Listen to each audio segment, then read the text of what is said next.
This episode contains sensitive content. Listener discretion is advised.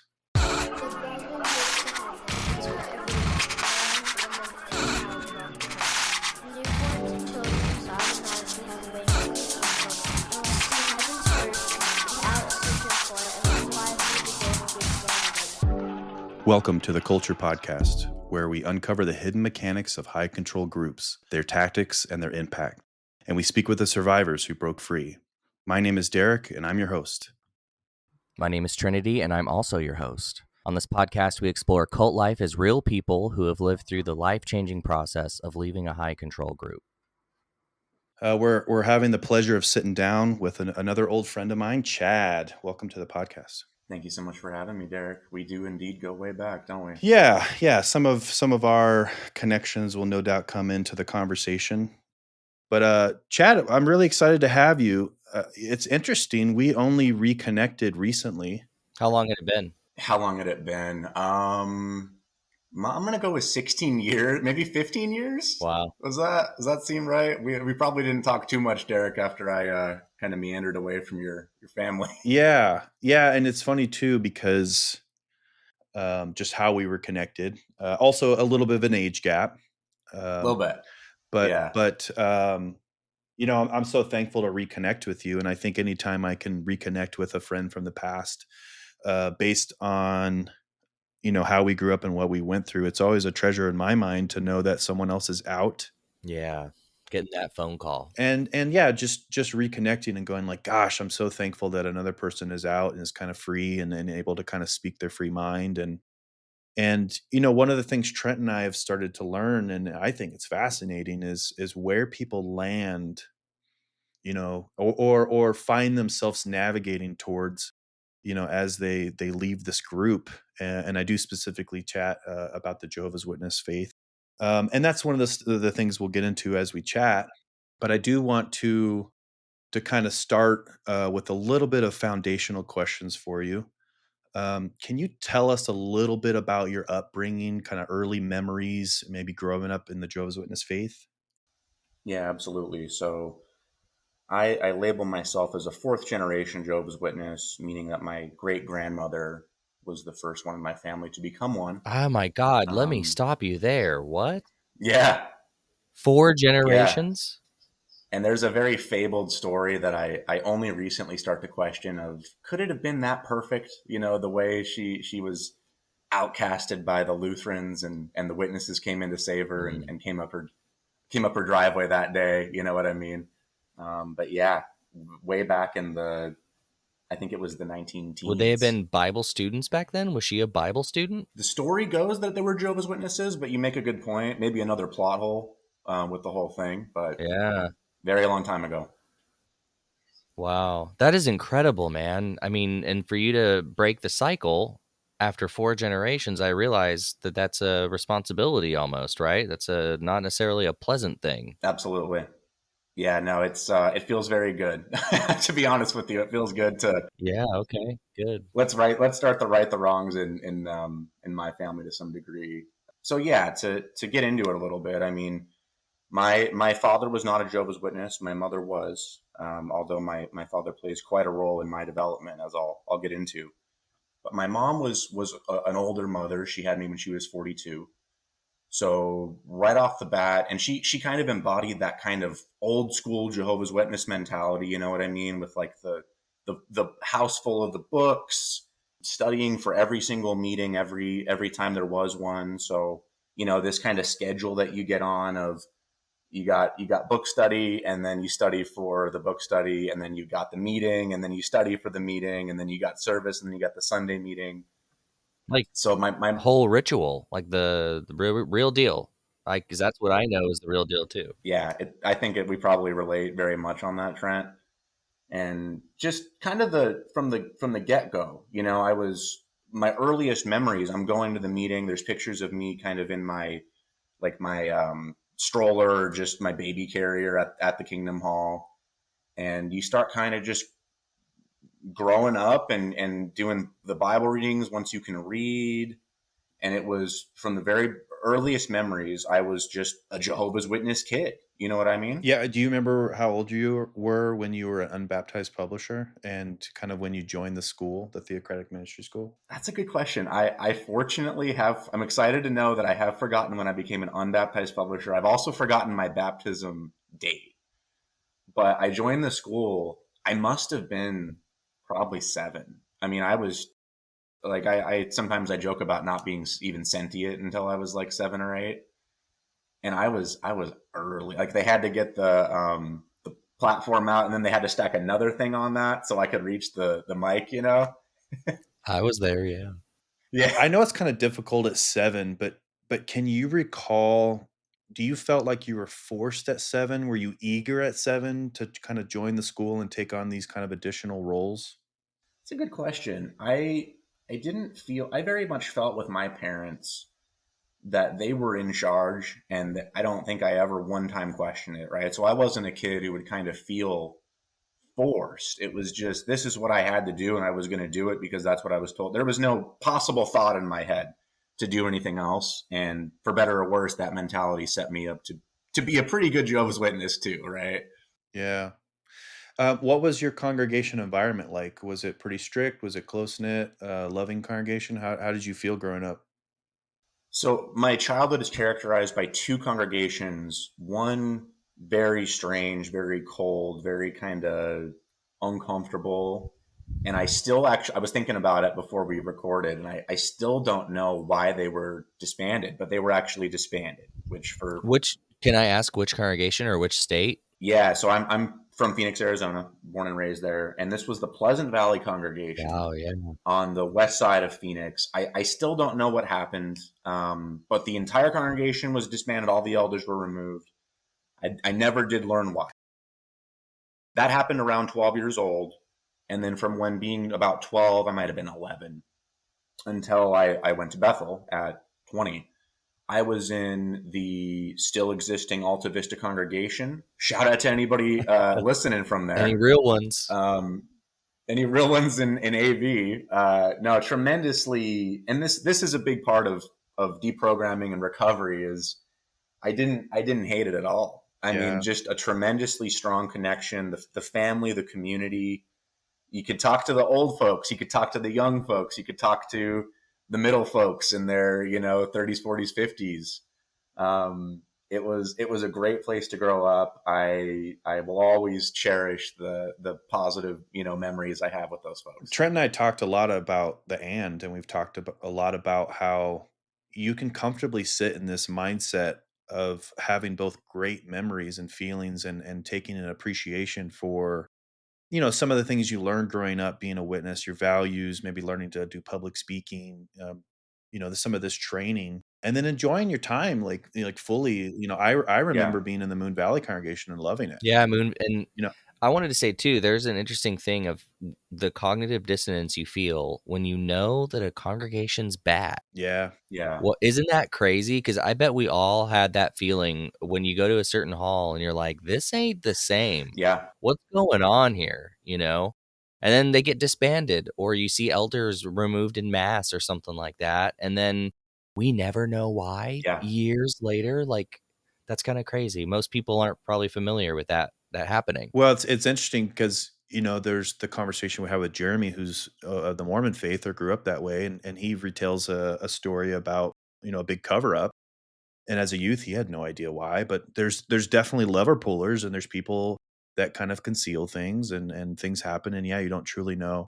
I know for a time they were just for money's sake and for people's sake disbanding congregations just to kind of get people back, Just to sell the real estate. right, sell a real estate, get people back in congregations because it would be like, gosh, we can fill 200 people in this hall, yeah, and we're consistently having 80.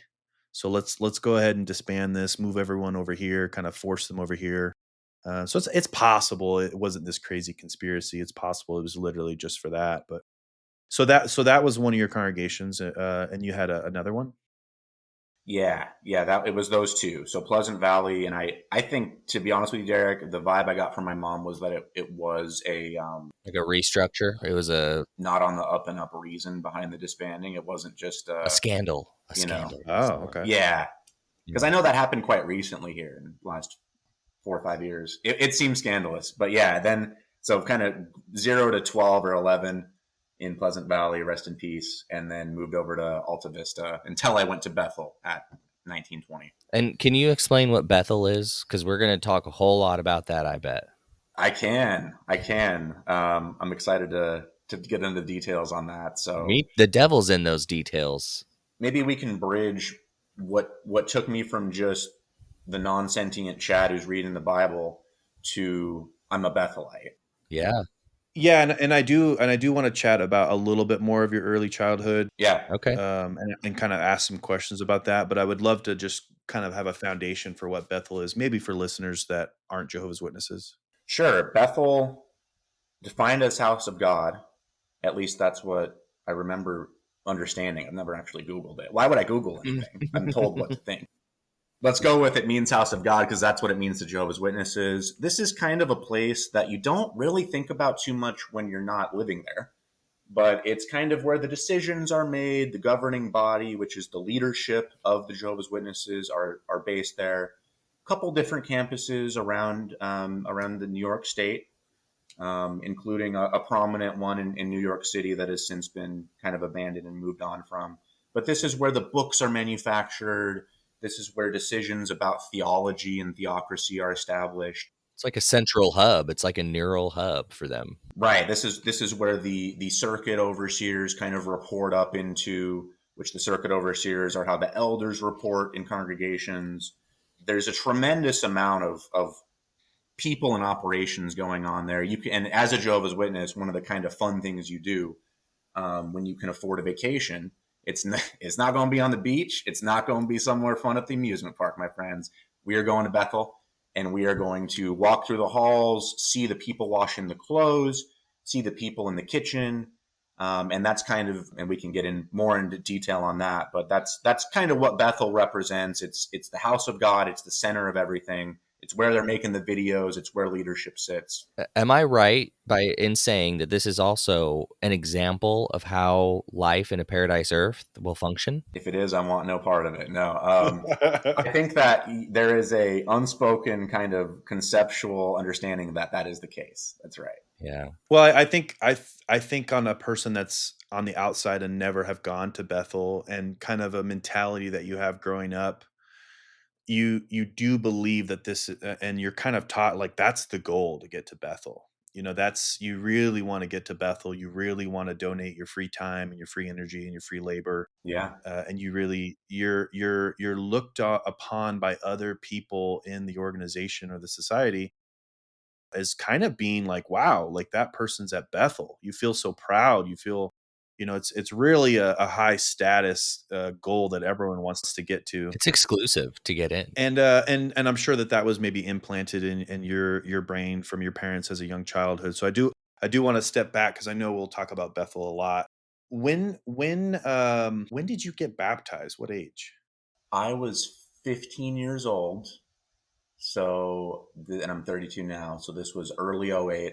I'm so excited that I've forgotten the date, but it was early '08 in a high school gymnasium. And so for Jehovah's Witnesses, it is a full water submersion. Lots of work leading up to it. You're answering questions from the book. You are proving your knowledge base. Yeah. Do you remember that process, Chad? Could you break that down? Yeah, I remember becoming an unbaptized publisher. And I remember specifically it coming about because we were out preaching and I wanted to be the one to talk to the householders. And when you're a kid, you kind of hold up the magazine and get the grab while the adult talks. But I can remember kind of being like, I think I want to be the one to speak. So you become an unbaptized publisher. That process I sort of forget. Going through the theocratic ministry school, you're reading the Bible from the stage, you're giving talks from the stage, little 5-minute talks on, a scripture deep in the Bible. And then when I'm 14, I start kind of feeling that social pressure of, ooh, you're not baptized yet, kind of why? is there something wrong? Yeah. And so I don't remember being thrilled to be baptized. I remember thinking, I'm growing up. I'm 14. This is part of being a man. I'm gonna go over these questions with two brothers who are gonna come over and sit on my couch with me and kind of quiz me on a number of different questions about the organization, from what's God's name to more complicated sort of Jehovah's Witness specific questions about their kind of organizational structure. Do you remember making a personal dedication to Jehovah as part of this process? Kind of a funny answer to that. I did not. And about a year later, I remember chatting with my friends who were all a little bit older than me. My close friend group was 3 to 6 years older than me. And I remember kind of them talking about the dedication prayer that you're allegedly supposed to give. And I'm just like, I didn't do that. And so there was this there, is Chad actually baptized? And they kind of teased me about it, and I'm mortified. I mean, I'm taking this very seriously, but I did not. Interestingly, I didn't know it was part of the routine. I think that you got the full water immersion part, but I think I don't know if you have a valid baptism, bro. There was no dove that took off, so No prayer, my God. no prayer. Yeah, it's interesting because I also made zero dedication to Jehovah, I actually did. I made strong ones and strong prayer. and it's really interesting because you find there's things like that where you're like, well, if I'm not making a personal dedication, and someone like Chad who's gone to Bethel and kind of served at a more intimate level with the organization, it is kind of interesting to think like how do these spirit anointed guided elders allow these things to happen? Do you remember, like, was it, so you said it was kind of pressure based and kind of societal pressure. Was there a reason behind the pressure? Was it coming from your parents? Was it coming from friends? Yeah, and it kind of it ties in a little bit to why I began taking things seriously.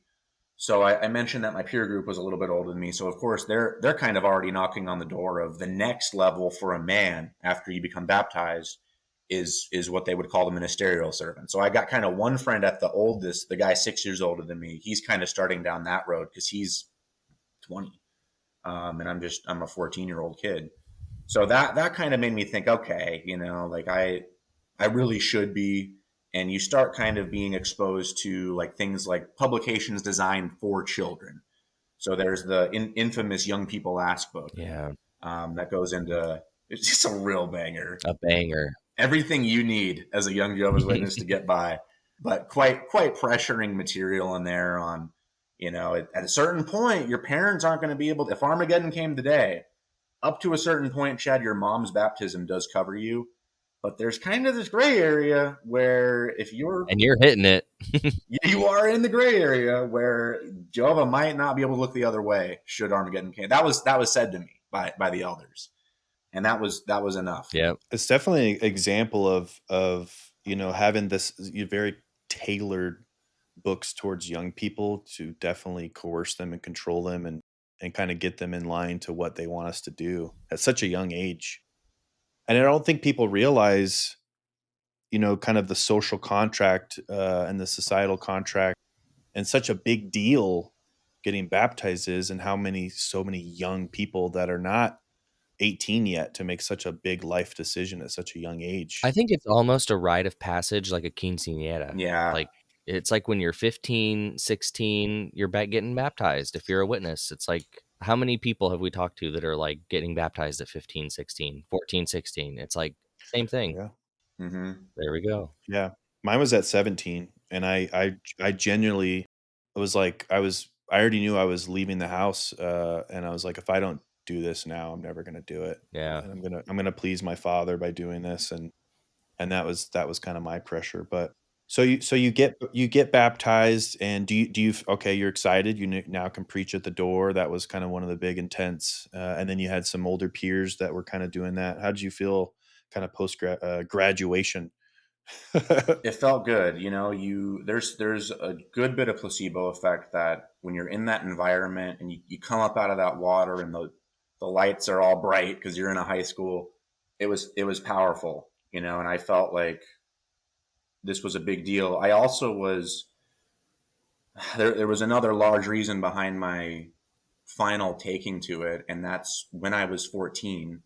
Um, my father was diagnosed with lung cancer, and quite ironically, he was a smoker. He was a pack a day smoker, and he had grown up in eastern Arizona near wind pattern fallout from early nuclear bomb tests in the 50s.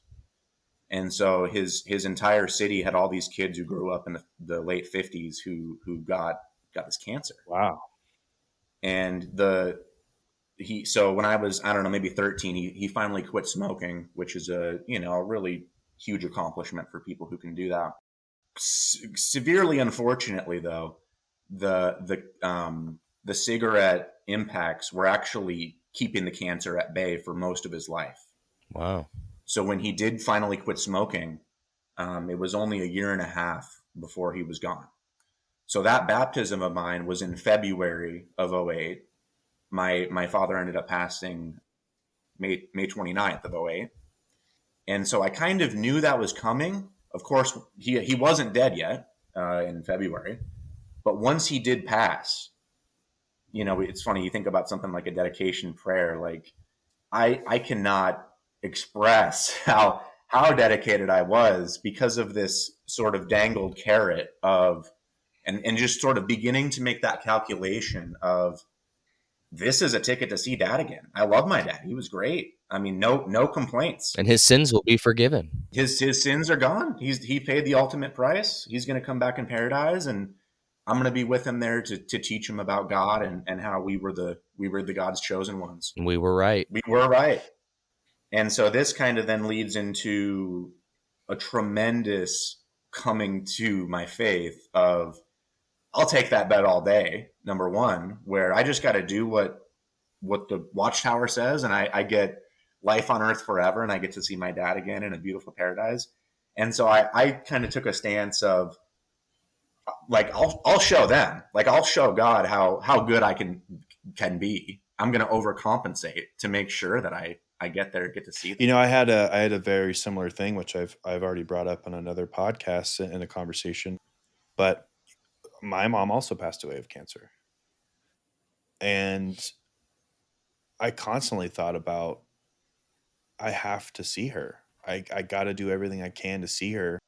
And then I have many memories of, I don't think I'm strong enough. I don't think I'm faithful enough. I think I'm sinful, or I have shame because of, things I did. And it's just horrible because they definitely dangle that over you. Like, don't you want to see your loved ones again? And for every one of our parents, there's also grandparents and other relatives or friends. And it's constantly in the back of your mind as a kind of a seed of motivation. Yeah. So you had that as definitely something in the back of your mind. So you start to use that to kind of fuel your spiritual progression. So you're baptized, and then it doesn't. It's obviously a lot of work on your part to get from baptism to Bethel. So what is that legwork and things that you have to do in the congregation to get to that point? And I really want to try to see if I can focus on, I don't know, some of your sacrifices and some of the things you went through to accomplish your goals to get there, in addition to maybe anything else you can think of, that you really had to work on to make that happen. Yeah. So that's kind of all throughout my high school years. And I definitely gave it all over completely to God, if you will, during that time. So another component of this is, I'm an only child. And when I'm understanding now that if I do these things I'm baptized now, if I do these things in the congregation, do the mics, get approved to read the Watchtower, get the opportunity to give a prayer, go out in service, show up early to the meetings, volunteer to help at the literature counter. There's all these little ways that you can kind of stand out and ingrain yourself. And if you think of a 15-year-old boy who's lost his father, that male attention coming from the elders, there's a huge degree of, it was that alone that I'm just eaten up, right? Yeah. And so that begins to kind of take this shape in my mind of, I like the positive attention I'm getting for doing the quote unquote right thing. And then I've got the larger emotional driver of, I'm going to be alive in paradise. I'm going to get to see my dad again. And your dad was a believer. He was not. He was not. Mom was. He was not. At the end, did you recall conversations with him where he was like, "Hey, I do hope to see you in the paradise"? I do. I do. Yes, there's some memories in there near the end where my mom suggested that I begin to read the Bible to him. And so he was at the Mm. point where you're no longer in the hospital. You know, you're at home kind of waiting for the day to come.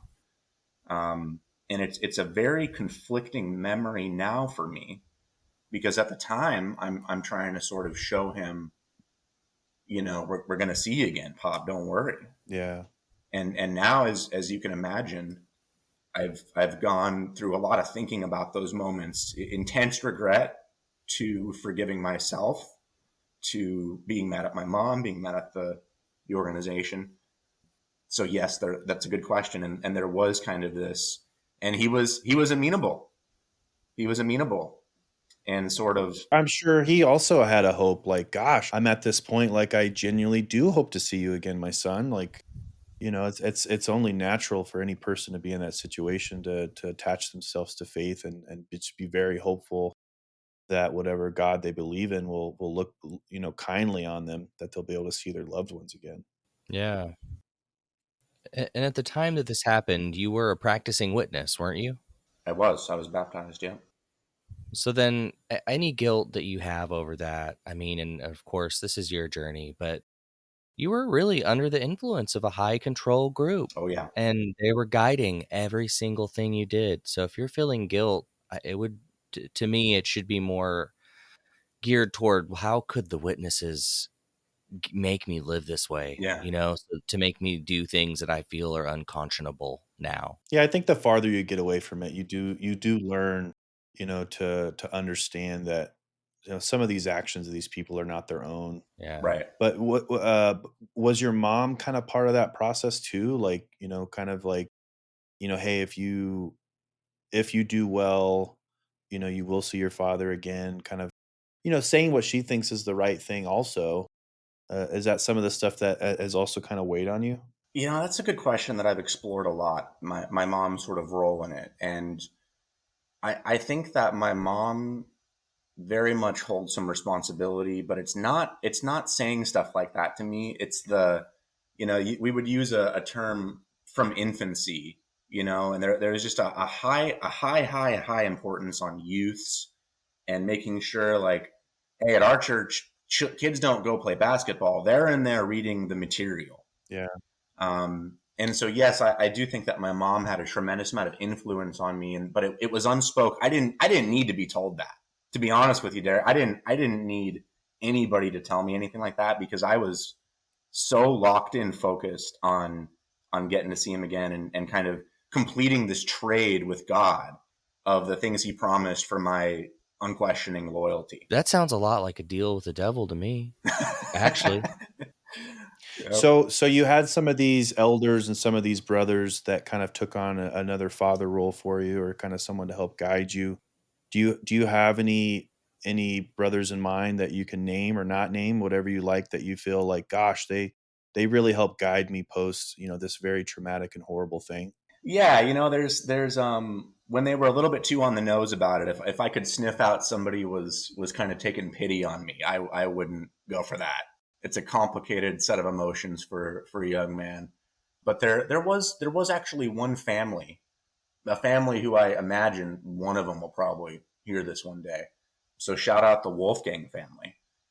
Two parents with four children, and I was not their child, but I would have been the oldest if I would have been. And we actually got to a point where, just to explain it for people not familiar with Jehovah's Witnesses, elders will go periodically and give talks in a different congregation on Sunday. So it's kind of a fun little interchange where you get to go meet people in a different hall. You get somebody in your hall. And so I would go with this family when the dad, whose name's Jim, would give outgoing talks. And during the questions and answer portion of the meeting, I would raise my hand to comment, and they would call me Brother Wolfgang. And that was Oh, that I did not correct them. We just went with it. And it felt, It felt all kinds of stuff, man. It felt disgusting. It felt cool. It felt like I belonged. Yeah. Yeah. So yeah, I would say that's an example of one of those folks who really did kind of help me and was there for me to create a new family. You know? It's so conflicting. The and is yeah, that's why we talk about it all the time because I honestly have very similar feelings with a family I won't name Yeah. up in Flagstaff. This family took me in when I had nothing, when I was 16, fighting with my parents. Like, it was awesome. And so I can only imagine how many good memories you have too. Yeah, yeah, it's very conflicting because they generally think that they're doing the right things, and I guess, I mean, in your opinion, post kind of thinking through this, are you thankful for them, or how are you feeling about having, kind of these people take on kind of this new role for you as you're kind of continuing on your journey towards getting some of your spiritual goals accomplished? Trigger You warning gotta love there with the you spiritual gotta love the goals. yeah, yeah, yeah, yeah. Yeah, I am, and Trent, you're nailing it on the head over and over, and I think that's why this podcast is valuable to share the human stories of it, because it's not all bad, and that's the end of it. That yeah, I have people in Alta Vista, my congregation, that I loved, and I feel nothing but positive feelings, honestly, towards everybody in this family who I spent so much time with, and it's but that didn't make God exist for me. That didn't make the Jehovah's Witnesses organization correct in their theology, as I'm sure we'll kind of get into that component of it, right? Well, Yeah, we've talked go ahead, Trent. I was just going to say we've talked about how people start to segment their lives and thoughts and ideas pretty early on and you become this fractured person that you kind of have to put back together when you leave. Yeah, and I just wanna make sure before we kind of move along in your journey through this story, is there anything else you wanna touch on when it comes to kinda some of the feelings and emotions around,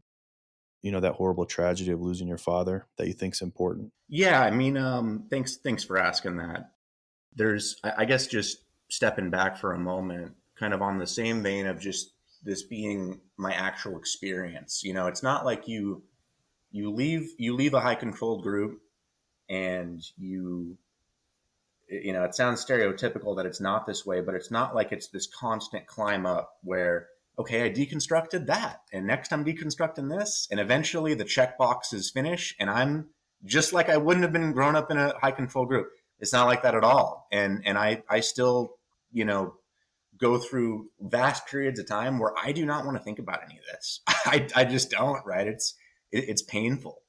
And then I go through periods where I want to think about it every day. And I really want to get into understanding who I am better, Yeah. and understanding myself, just to maybe share a vulnerable point back to those last moments. And apologies if I kind of, break down a little bit, because this is a raw memory.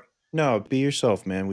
You don't wanna fight it, so I really appreciate your honesty and, we wanna give you this space. Yeah, yeah. I talked a little bit about reading my father from the Bible, and I was not somebody. I ultimately wasn't somebody who should be in a high control group, because of the way I found myself becoming rather judgmental. And one thing that I feel, just tremendous shame about, um, is when I began reading my dad these Bible verses, and I noticed him dying of cancer in his hospital bed, begin to sort of soften his. I mean, not that he was quote unquote opposed, but he was just like, I'm not doing that, guys. When I began to watch him soften his stance, there was this part of me that was kind of, oh, now you want to do this. There was a little bit of a, almost a disgust that you're just like the people I go preach to slam the door in my face, and then suddenly you need God. Oh, yeah. And now, it's just, and to think that I felt that for my dying father is very painful. Yeah. Yeah. Have you had the ability to kinda complete that full cycle though of why you were programmed to feel that way? No, absolutely. And I'm kind of just sharing it as a token of vulnerability Yeah. towards the nature of the podcast, that Yeah. this is this is what happens in these groups, and I absolutely have healed from this. It's bringing it up obviously is tough to say without being emotional, but Yeah. no, absolutely. I was just doing what I thought I should do, and I was influenced dramatically by my nurture. Yeah, it's really difficult to do, but I think the farther we all get away from it and we really learn about who we are and what happened to us, you really hope that you can find that mental clarity to go, that wasn't me. Yeah, right. That was who I was programmed to be. Yeah, And it's really hard to forgive ourselves for that. Um, Past version. and it's also okay to, I don't know, in my opinion, to allow these moments where we still go like, gosh, that sucked though. yeah, That was right. shitty. you know, Yeah, it sucks, because we don't, that's the tragedy of some of this as well. And we've talked about this many times is we don't get those moments back. And that's some of the horrible shit too. well, I think about just like we started off, Trent, you talking about the fourth generation. And this is one of those examples where I'm like, this shit ends here. You know what I mean? Like, Yeah. my kid's not having that feeling about me when I'm on my deathbed, or like that kind of influence in a family does not need to be in there. Yeah. Ironically, on the Culture Pod Instagram, we did post something a while back, which had some positive feedback, which I'm thankful for. Is this shit ran in the family until it met me. There you go. You know, It's empowering. yeah, it's powering and to know that the next generation of kids growing up, these kiddos will have the ability to have a framework for life that's very open and not very controlled and kind of encaged. It's a beautiful thought. What I think what I think is interesting, again, the and kind of devil's advocate, is I do think that our parents maybe were trying to heal generational trauma through being good Christians. Yeah. At least I know mine were. And so it's like I see them trying in this religion for so long and trying to absolve past generational trauma, not aware that it's leading to a, new, different, worse generational trauma in some ways. Yeah, Yeah. yeah. The other thing that's interesting, and we talked about this with Gork's interview, is I really land on I don't know. Yeah. So I'm hopeful that there's some sort of afterlife and there's some sort of awakening or reincarnation or something where we get our opportunities to see our loved ones again. I miss my grandma so much. Yeah. Obviously, my mom, I was so young, I don't miss her as a person because I never knew her. Yeah. But I would love to see her. And that's one of the funny things too about the Jehovah's Witness faith is like, and Trent and I have teased about this, is like, who the fuck are we meeting in the paradise? What version? Are they 20? Are they 30? Yeah. Are they, Yeah. I've had glasses my whole life. Like when I'm back, do I all of a sudden not have glasses? And people are like, we really liked you with glasses. Now you look kind of different and weird. I like the other version of you. It's such a weird concept of this paradise teaching, Yeah. which again, for people that, are listening and maybe don't understand it, I apologize. Trent and I have already recorded an episode, and by this point, you would have heard it. But I do feel like we constantly need to have these JW jargon episodes Yeah. where we just kind of reiterate what some of this shit means, paradise and all this stuff. But It's hard because you can go on forever. We could literally, they have two books, the insight books, full of definitions for the whole reality they've made. Well, and then there's the Yeah. kind of like unspoken ones, like, calling a party a gathering, uh, or like the weird little The social ones where you friends. can like hear people on the bus talking, and you're like, I bet there's a Yeah. way you can pull people out of the crowd. well, yeah, even if you just see a group of people, wearing their finest, and they're out at a coffee shop or they're out getting food together at a table of 4 plus or whatever. You're like, there's something going on there because it's just not the norm. But Yeah. Chad, I really appreciate you taking a step back there with me. I know sometimes asking these questions it brings up these memories, but I'm really grateful you for explaining some of that stuff for us and the people that are listening. It's very mixed and it's challenging, but we're grateful to have you on this podcast and talking with us. It's the real deal. I mean, I I don't hesitate to share like that because it's actually very freeing to kind of get that out in a public forum. So Yeah. I appreciate the opportunity. Yeah. Yeah, thank you. So you're now you're in it. You're baptized. You have a new support system. You have some kind of brothers and some family that's taking you on and help guiding you along. What is kind of the next leg of this journey towards getting to Bethel? Yeah, so I am getting towards the point where I'm going to graduate high school, and of course the no college pressure is tremendously strong. And I take the stand, and you have that meeting with your counselor, and you say, I don't need this. I'm going to serve God, and I do kind of begin to make that shift of, oh, I'm not just going to be a baptized witness who does 4 hours a month in service. I'm again being kind of just who I am. I was like, I'll show them. You know what I mean? I'm gonna be the best goddamn Jehovah's Witness the world's ever seen, and I'm all with because I'm hoping God sees it. And so Bethel very much is something that gets broadcasted to young people. I remember going to a convention, which is just this larger gathering of a bunch of different congregations, something that when you're in it, you very much look forward to. Well, seeing your friends, not necessarily sitting there for 8 hours. But during the lunchtime portion, there's kind of an information session about Bethel, and I go with a couple of my friends and learn a little bit more about it. And I am just so set on that being my eventual goal, and then also wanting to become a circuit overseer. So I kind of mentioned it, but that's the folks that the elders report to. A circuit overseer is this traveling person who spends a week in every hall, every congregation. And I would just see how magnetic these guys were. I mean, just the way they could speak, the way they could go out in service, which is the preaching work. Gregarious Gregarious men, is the definition you're looking just for. Yeah, so gregarious. tremendously charismatic. People loved them. During that week, people would go out and preach, extra amounts. I mean, inspirational. And I'm looking up to these guys again, not having a father figure. I'm looking up to this guy and saying that's it right there, baby. Give me that, and I will be happy. Well, it's really interesting too, the CO from my perspective in, and especially as I was starting to fade away and kind of not be in. Gosh, you really look at them after their talks on the stage, and they're great speakers. Yeah, no doubt. But people would just rush the stage Yeah. afterwards, Bum rush. and Yeah. they would just go up and they would just, oh, I want to praise you and kiss your ring. Yes. And it's I always found it so odd. It's like these men are slaves with us. Uh, Why are they special? They why just, are they so yeah, special? And it's so funny that they would never turn down the praise.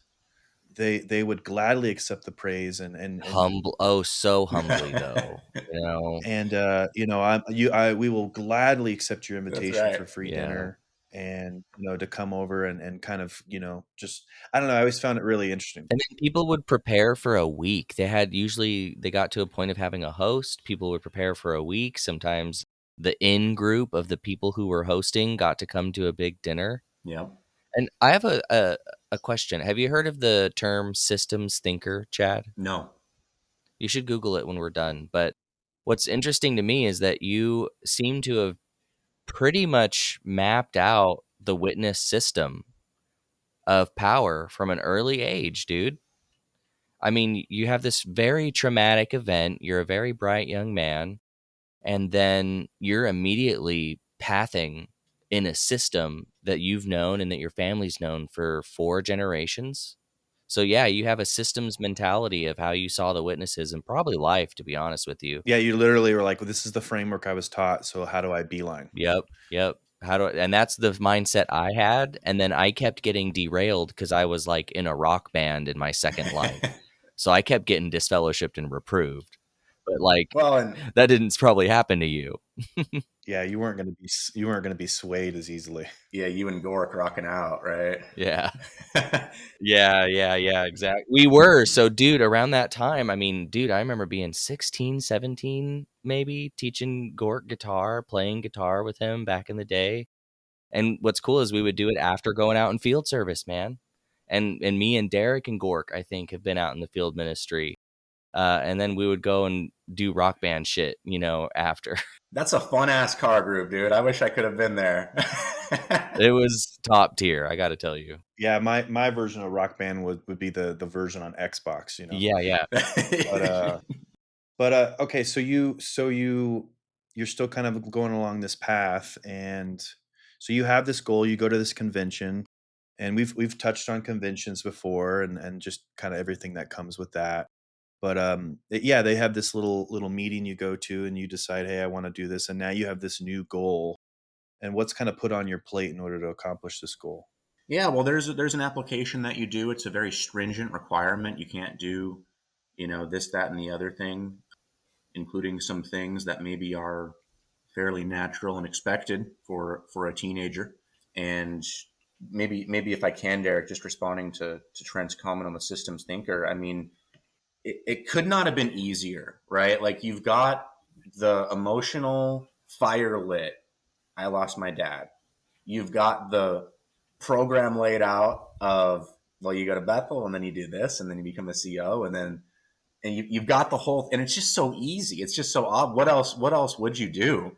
And even kind of with y'all's comments on Derek, excellent point of, well, they're taking all those compliments in stride. I think that's where I kind of did start to think maybe I can get a little something out of this, because I bet that feels pretty fucking good Mm, to have the stage bum rushed after your talk. yeah. Oh, yeah. And so, and I think that's where it kind of did begin to bring some of the worst parts of me out.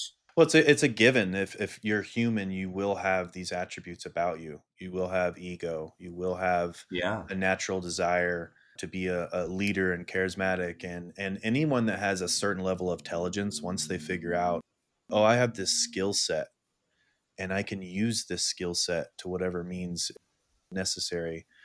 You definitely, even maybe if it's not intentionally, you're like, oh, I'm good at this, and I'm gonna get the praise. Even down to like one of the huge components of a high control group is a kind of a suppressing of individuality and identity.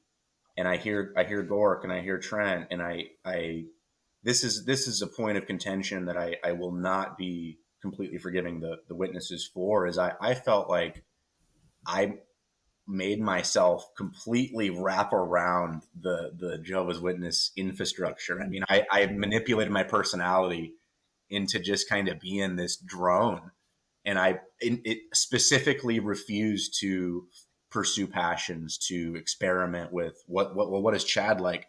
Who gives a shit? It doesn't matter. It just does not matter. It was not a priority for me. It's not something that is a priority for anybody else.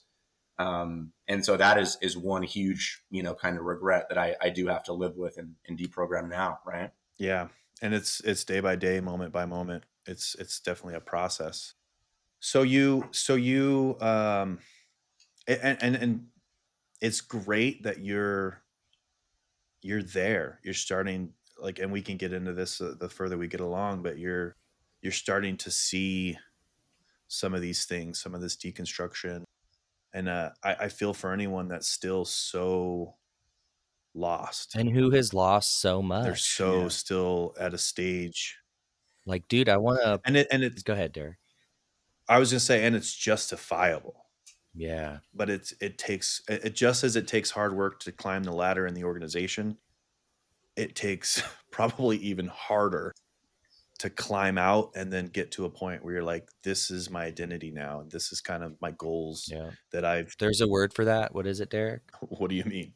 Inner inner ooh. It was a word you used. You sent me this earlier today. I forget the word. Not interest. So the word is individuation. Yeah, individuation. That's like I did not believe it was a real word at first. It took me a second. Well, I mean, I guess you could argue it's made up by a psychologist and a Ah, philosopher. So I guess they can make up their own words, but it's literally what we're talking about. Like when you choose the things that comprise your whole and map yourself as a person. yeah, and I think that the thought process too is it's about self-realization of who you are personally deep down. If you can take the layers of programming out, because we all are born with who we know we are to some extent, and it's just unfortunate is that you're programmed, and you're kind of shown these different things, and then your context and framework for life begins at such a young age. The positive of it, and I do want to be real that it is an unfortunate reality, and it did happen, and it was a scary thing to have to come out of and mourn. But I'm here now, man. It's like you get out and you think the world's over, your life ended, and it doesn't. Yep. It doesn't. I mean, you've got the rest of your life to figure it out, and maybe you lost a few years, but here you are, and you're better for it. So, on a positive note, And you get a fresh you do. you get a fresh start. Yeah, it's really cool if you really think about the open canvas that you get to create. And for anyone that's out at a younger age, sometimes it's difficult because there's obviously a genuine level of being scared or uncertainty. But it's like you will have a support group, you will find your way, and gosh, the earlier out the better. But of course, like myself, being in late 30s, and now it's like younger ones could argue, oh, you're so old, but it's like I'm so thankful I'm out now and not at 60, 70. Well, maybe Derek, I mean, wherever this needs to go in there, but it would be kind of fun to just at least mention how I met you. You know what I mean? Like, so Yeah, yeah, yeah, go ahead by all means. Please do tell me. I have no idea. we tempted the listeners on the relationship. It would be curious to hear you as a full grown man's perspective. Even in, I think that you were my age now, not to make you feel any worse about it, but um, Yeah, I was your age as you are now, and I think at the time still dating. I was engaged, and you happened to be dating what became my wife's sister. mhm. Oh, okay. I do. I have met you at least once, bro, in a past life. Have you? That's so fun. Trinity was good friends with Brooke. Yeah, I was like besties to a degree. Yeah. Okay. And yeah, so my knowledge and awareness of you was, it's just like, oh, it's I met you a few times, really. I mean, hung out a few times in groups and different things. Were you chaperoning? Chaperoning a little bit to some extent. And Maybe, I mean, Derek was there, and I remember thinking, this guy works at GameStop. That's sick. Yeah. That's fucking sick. That's all I need to know, and that's, I mean, if I can say her name, I don't know, but yeah, yeah, by all means. that's Paige's sister's, I don't know, husband, engaged. I don't know. I don't care because I'm just a 15-year-old boy. And it was funny because that's a horrifically cringe, moment in my life, right? It's like your first little weird girlfriend, or like, Yeah. we never even kissed, it's like you hold hands and you're pouring sweat over it. And the funny thing is though, that is very close timing proximity to when I was having these situations where I lost I mean, that's 09, 2010, like a year or two later. So you actually knew me, Derek. I don't know if I revealed it at all to you. Probably not. But that's kind of, I don't know if, like, hearing me recollect it now, if that translated to the Chad who was just trying to watch TV and play volleyball, Volleyball. Oh shit. Yeah, my thoughts were, just to be honest, I was like, it just seems like a good young kid. And also like, oh, he doesn't really know how to date yet, and he doesn't really know what he's getting into with Paige. And Yeah. yeah, I just thought it was funny. And it's also funny as I say that, I didn't know anything then either. There's levels to everything. Yeah. We were just trying to do us, man. A man and a young man just trying to Yeah. figure it the fuck out. And But at the time, I thought you were a good guy. I never had any weird vibes about you. I just thought, oh, he's just a young kid and he's trying to figure things out. But little did I know, I mean, you were going through such difficult emotions, and it just shows to show you that sometimes we do teach ourselves or taught to just kind of mask things at a young age, and just try to, yeah, for better or for worse, just try to, move forward and be positive, and try to experience what life has to give us. There's this idea, like when you're a witness, of being presentable. You always want to be presentable with like your mind and like the way you speak. Yes, And you can't be presentable when you're fucking crying about your father or mother dying. absolutely. And like as much as you talk about it, you have a script. Oh, I know. I'm really leaning into Jehovah right now, you know, like you have this script that you say to keep the people at bay and to not sound like you're off your rocker with guilt. And cuz you're also going to see him in the new system, right? And you fully believe that. You wouldn't be fucking crying your eyes out if you didn't believe that, you know? Yeah, the loss is temporary. Yeah. And it's So if you supposed to be moved on quickly. You Yeah, if you genuinely believe that, you don't get to go through the full cycle of loss. You don't get to really experience those emotions of loss because it's like, no, we'll see them again. And I feel like sometimes there is kind of a muddying of the waters of like, well, maybe this person that died was a really bad person. And there was still kind of muddying of waters of like, yeah, but you'll still see them again.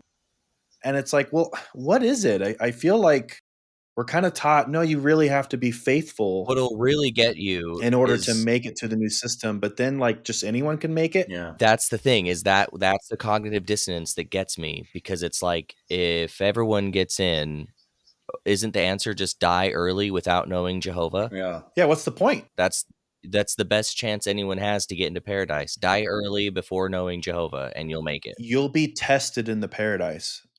You know, it's like, well, I feel like we're all being tested right now. No shit, this feels a lot like a test to me being here every day. Yeah. So it's very, very confusing. I mean, you could talk to one witness and then talk to another, and they have completely Yeah. different mindsets about Mm-hmm. what their Well, ideologies about who you're going to be in with the new system. depends on the congregation, huh? Yeah, and also how are they doing the infrastructure of the new system? Yeah. Well, I Bethel takes mean, over. See, that's the thing. Bethel takes over. That's where they're already here. They already know what the fuck they're doing. Yeah. They already have the ecosystem in place. It just literally transitions. every video, everyone's got amazing clothes, they got a well-kept house, you know, everything, the lawn work is done. Like, is the lawn mower electric? Because if it's gas, it's polluting the earth. No, it's the one from the 1960s, bro, where you just push it.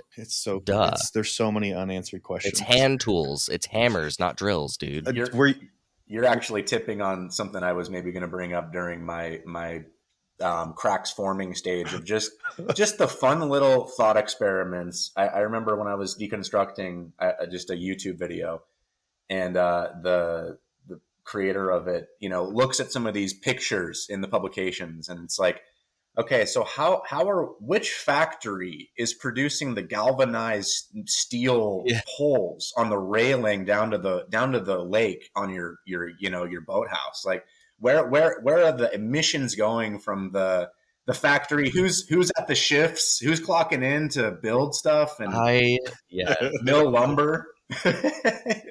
This is why you are a systems thinker. Systems Yeah. thinker. I see you. Dude, me, the same thing all the time. Like, Yeah, it's yeah, it's just one of those things where it's like, just leave it in God's hands. We don't have to worry about that stuff right now. It'll all come true. you just think I'm inside your head when you're guys like me and Chad and Derek. Yeah, And see, I would say I think we do need to worry about that now. I have bandwidth to spare. I'd like to solve this that's problem and we right. can put it in the manual for Paradise Takeover. That's where I was. So you you finally, I don't know, unless there's anything that you want to address, and I don't want to skip anything if you have something to highlight, but you do finally make it to Bethel, and I don't know, what are those emotions, those thoughts? That's not everyone makes it to Bethel. Amen, brother. Yeah. So I cannot believe I freaking did it. I remember just thinking you apply, you get your application approved, and it feels like you see the videos of kids getting accepted to colleges. It's that type of thing. It's the biggest celebration ever, and my mom is just showered with love. And she's a widow. She's her only child who's about to be gone, and she is just showered with attention and praise and affection and gifts and cards, and as am I. And I'm loving it. I did graduate high school and got a whatever job with one of my friends who's a brother, and we're working that job as this time period of them reviewing applications. Finally, they tell me I'm going to get to go. In the timeline, we are on April 25th, 2013, and represent Arizona there. Thank you, Trent. I I'm on my flight to New York, and I remember just having no expectations. I mean, I have no idea what the hell's going to happen, but I am so about it. It's like, how I cannot believe God chose me. Any feelings of fear I have about not making it and not seeing Pop again, out the window, because there's no way I'd be going to Bethel to give my free labor if I wasn't going to be in God's book, if you will. Oh, yeah. I mean, that's genuinely a great mindset at the time, right? You did it. Yeah, And everything, all your hard work paid off. And I agree. Like, to have that mindset then had to have been a really great feeling at the time. it was a rush. It was a rush. And I arrive at LaGuardia Airport in New York City, and they send the car for me. It feels very fancy, and Damn, you got the witness car, bro? I got the Sprinter sent for me, Wow. and I come show up with my one bag, and they truck me along to Patterson. So, to give a little bit of context, at the time there still was the Brooklyn facility. There's the Patterson facility, which is the newest one. At the time it was. It's not anymore. And then there's one called Wallkill. And Wallkill was more young single guys making books and magazines, and there's a farm there, and it's kind of in the middle of nowhere.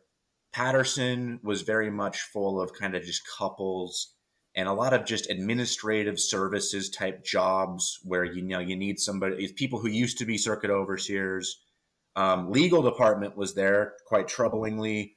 A lot of just the admin when it comes to running a $1 billion religion that needs to happen. And then Brooklyn is kind of the actual, media relations, PR, leadership, a lot of the RBC assets, real estate stuff is kind of headed there. So I did live in Patterson at 2891 Route 22, Patterson, New York, 12563, still there. A tremendously beautiful compound up on a hill with a couple hundred acres of farmland sprawling in front of it. And that is where I was bused to on April 25th of 2013. I like the timeline, so that's why I say it all like that. But you arrive, Little and go ahead. little did you know, I was going to say, little did you know that they were going to assign you to the Sprinter van, and all you would be doing is taking people back and forth from the airport. You know what? That was one of the good jobs. It turns out. Okay. So I do get assigned, and in my you're there for about a week for orientation. You get assigned to a room, and you're in orientation with a couple other newbies, and you just Is orientation both brothers and sisters, aka males and females? it was Okay. co-ed. Whoa. Yep. Risky business right there. And interestingly, a couple that was with me ends up kind of being like the big stars of the feature length film released the next year. Cool. And so once I found out about that, I was ticked off about that I ended up cleaning the toilets. But that ends. They take you around. Hey, this is where you get fed. This is how you do your laundry. You would do your laundry in a certain way for the system to do it. You need to be showing up at morning worship, 7 a.m. every morning. This is your assigned seat. All these kind of housekeeping things. Don't wear this kind of clothing on the tour route. There was a tour route, right, where people and families are coming from all over the world to taking tours, and you better keep it together when you're working during the day along that tour route. Well, this is an interesting aside that maybe people might not realize. This is an example of the control. Oh yeah. This is an example of, we are painting this image for maybe outsiders, and we're kind of doubling down on, this is how we want you to dress and look. But So not only go ahead, Trent. I was just gonna say, what's fucked up about it is that's how they almost don't have to say anything. They just tell everyone to be presentable all the time, and then they just tell you like how presentable to be. Well, it's interesting, because I remember on the flip side, they would have posts on the back board of the Kingdom Halls, here's how you should dress when you go visit. Oh yeah. Yeah, I can still see the family, right, in Yeah, you can see the family. the auditorium, and that's in Patterson too. Yeah, in So the lobby. so it's like we're telling you, you don't get to be yourself when you're representing Jehovah and his organization. Here is how you need to be represented. We are controlling you. Wow. Don't wear that outfit if you're going to be even visiting on vacation. Yeah, right. This is what you must I never wear. thought about how crazy that is, bro. So so for people that maybe are interested and they're like, I'm gonna go visit Bethel as an outsider.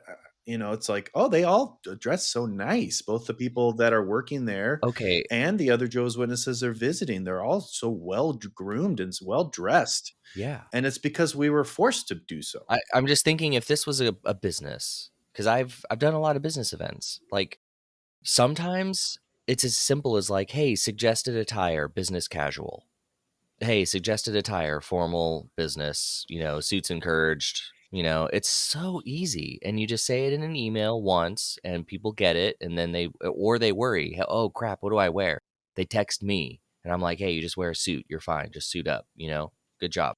That's how easy it is for major corporations in the world. And then you're right. That level of like, here's the exact picture and exactly the items that you should wear when you go. And then they police it. I mean, don't they, Chad? Don't they police it? Like, won't you get dress coded under Abs- certain circumstances? Absolutely. You mean with people on tours? Yeah. Yeah, no, absolutely. And I actually did not ever see that happen, but that was very much understood. Like you might have to leave and come back. Wow. Yeah, Yeah, you have to take someone aside and just unfortunately, you're not meeting our dress code. And yep, I'm sure it was hush hush, brought to the side. We don't want to make a scene. yeah, Um, Is that objectively wrong to do? I don't think so. It's your private building. But like when you get to the level of influence where that how to fucking dress appropriately for Bethel is posted in every single Christian congregation in the world, and then you enforce that at every level, that's a little too much. And that's just one little that by itself maybe not that bad. But when you add that into just the egregious amount of millions of other little things, like that's a lot. yeah, Could have just been an email. yeah, it's such an interesting aside, but it did pop in my brain that not only are we getting it on the congregation level, but behind closed doors, someone at Bethel, you're definitely getting it as well. Just as one small example of the control that they do, but please continue. Forgive me for interrupting. it's a great aside, and I'll just comment to dovetail into that, Derek. That I think the thing that sums it up the best for me is the name of the publication that you get when you go to become a Bethelite, called "Dwelling Together in Unity," Mm, and it's full of all just complete. I mean, I forget how big it was. It wasn't enormous, but it is a publication that they give you that is referenced. When it comes to are you ticking off your roommate because you're kind of a slob, or are you kind of playing music too? I mean, they've got talk about control, and you're right. It's like even the people who are just on vacation trying to take a tour of their religion's headquarters. The pressure was fucking on, dude. And I'm now feeling it more than ever once I arrived. Can you imagine wearing a band T-shirt there? oh my God. Straight to jail. Don't even pass Have- go. Straight to yeah. jail. So you're going through kind of orientation. You're kind of getting settled in, and you did kind of do a spoiler. Your coveted job that you worked so hard for was cleaning Is toilets. not movie And star. I'll tell you guys, I was the happiest Bethelite in that building to be cleaning those. I mean, I was smitten. I mean, I was like That's a good word for that. immediately just these people are not ready for how clean these toilets are going to be. That's my mentality, and it's just part of who I am, but it's also the stakes. Like I've really got to. I don't know anybody here. I've got to make sure I'm making a good impression, because impressions and how you appear to others are a tip top priority. How fast did you make friends? Like day one, you show up. Did you make a friend the first day? Yeah, definitely. Okay. Because everybody's in this together, and I don't know if it's nature or nurture. Like I think that I am a very extroverted person. I love interacting with people, and you got more than enough of that when you're Jehovah's Witness in general, but at Bethel you just have infinite people around you that are on the same boat as you. They can relate. They're cool. They've got their own struggles. They've got all that back home, but we're giving it to God here. We're doing our best. Like our congregations are so proud of us. Think of our families. Like you've got just infinite support to keep you there.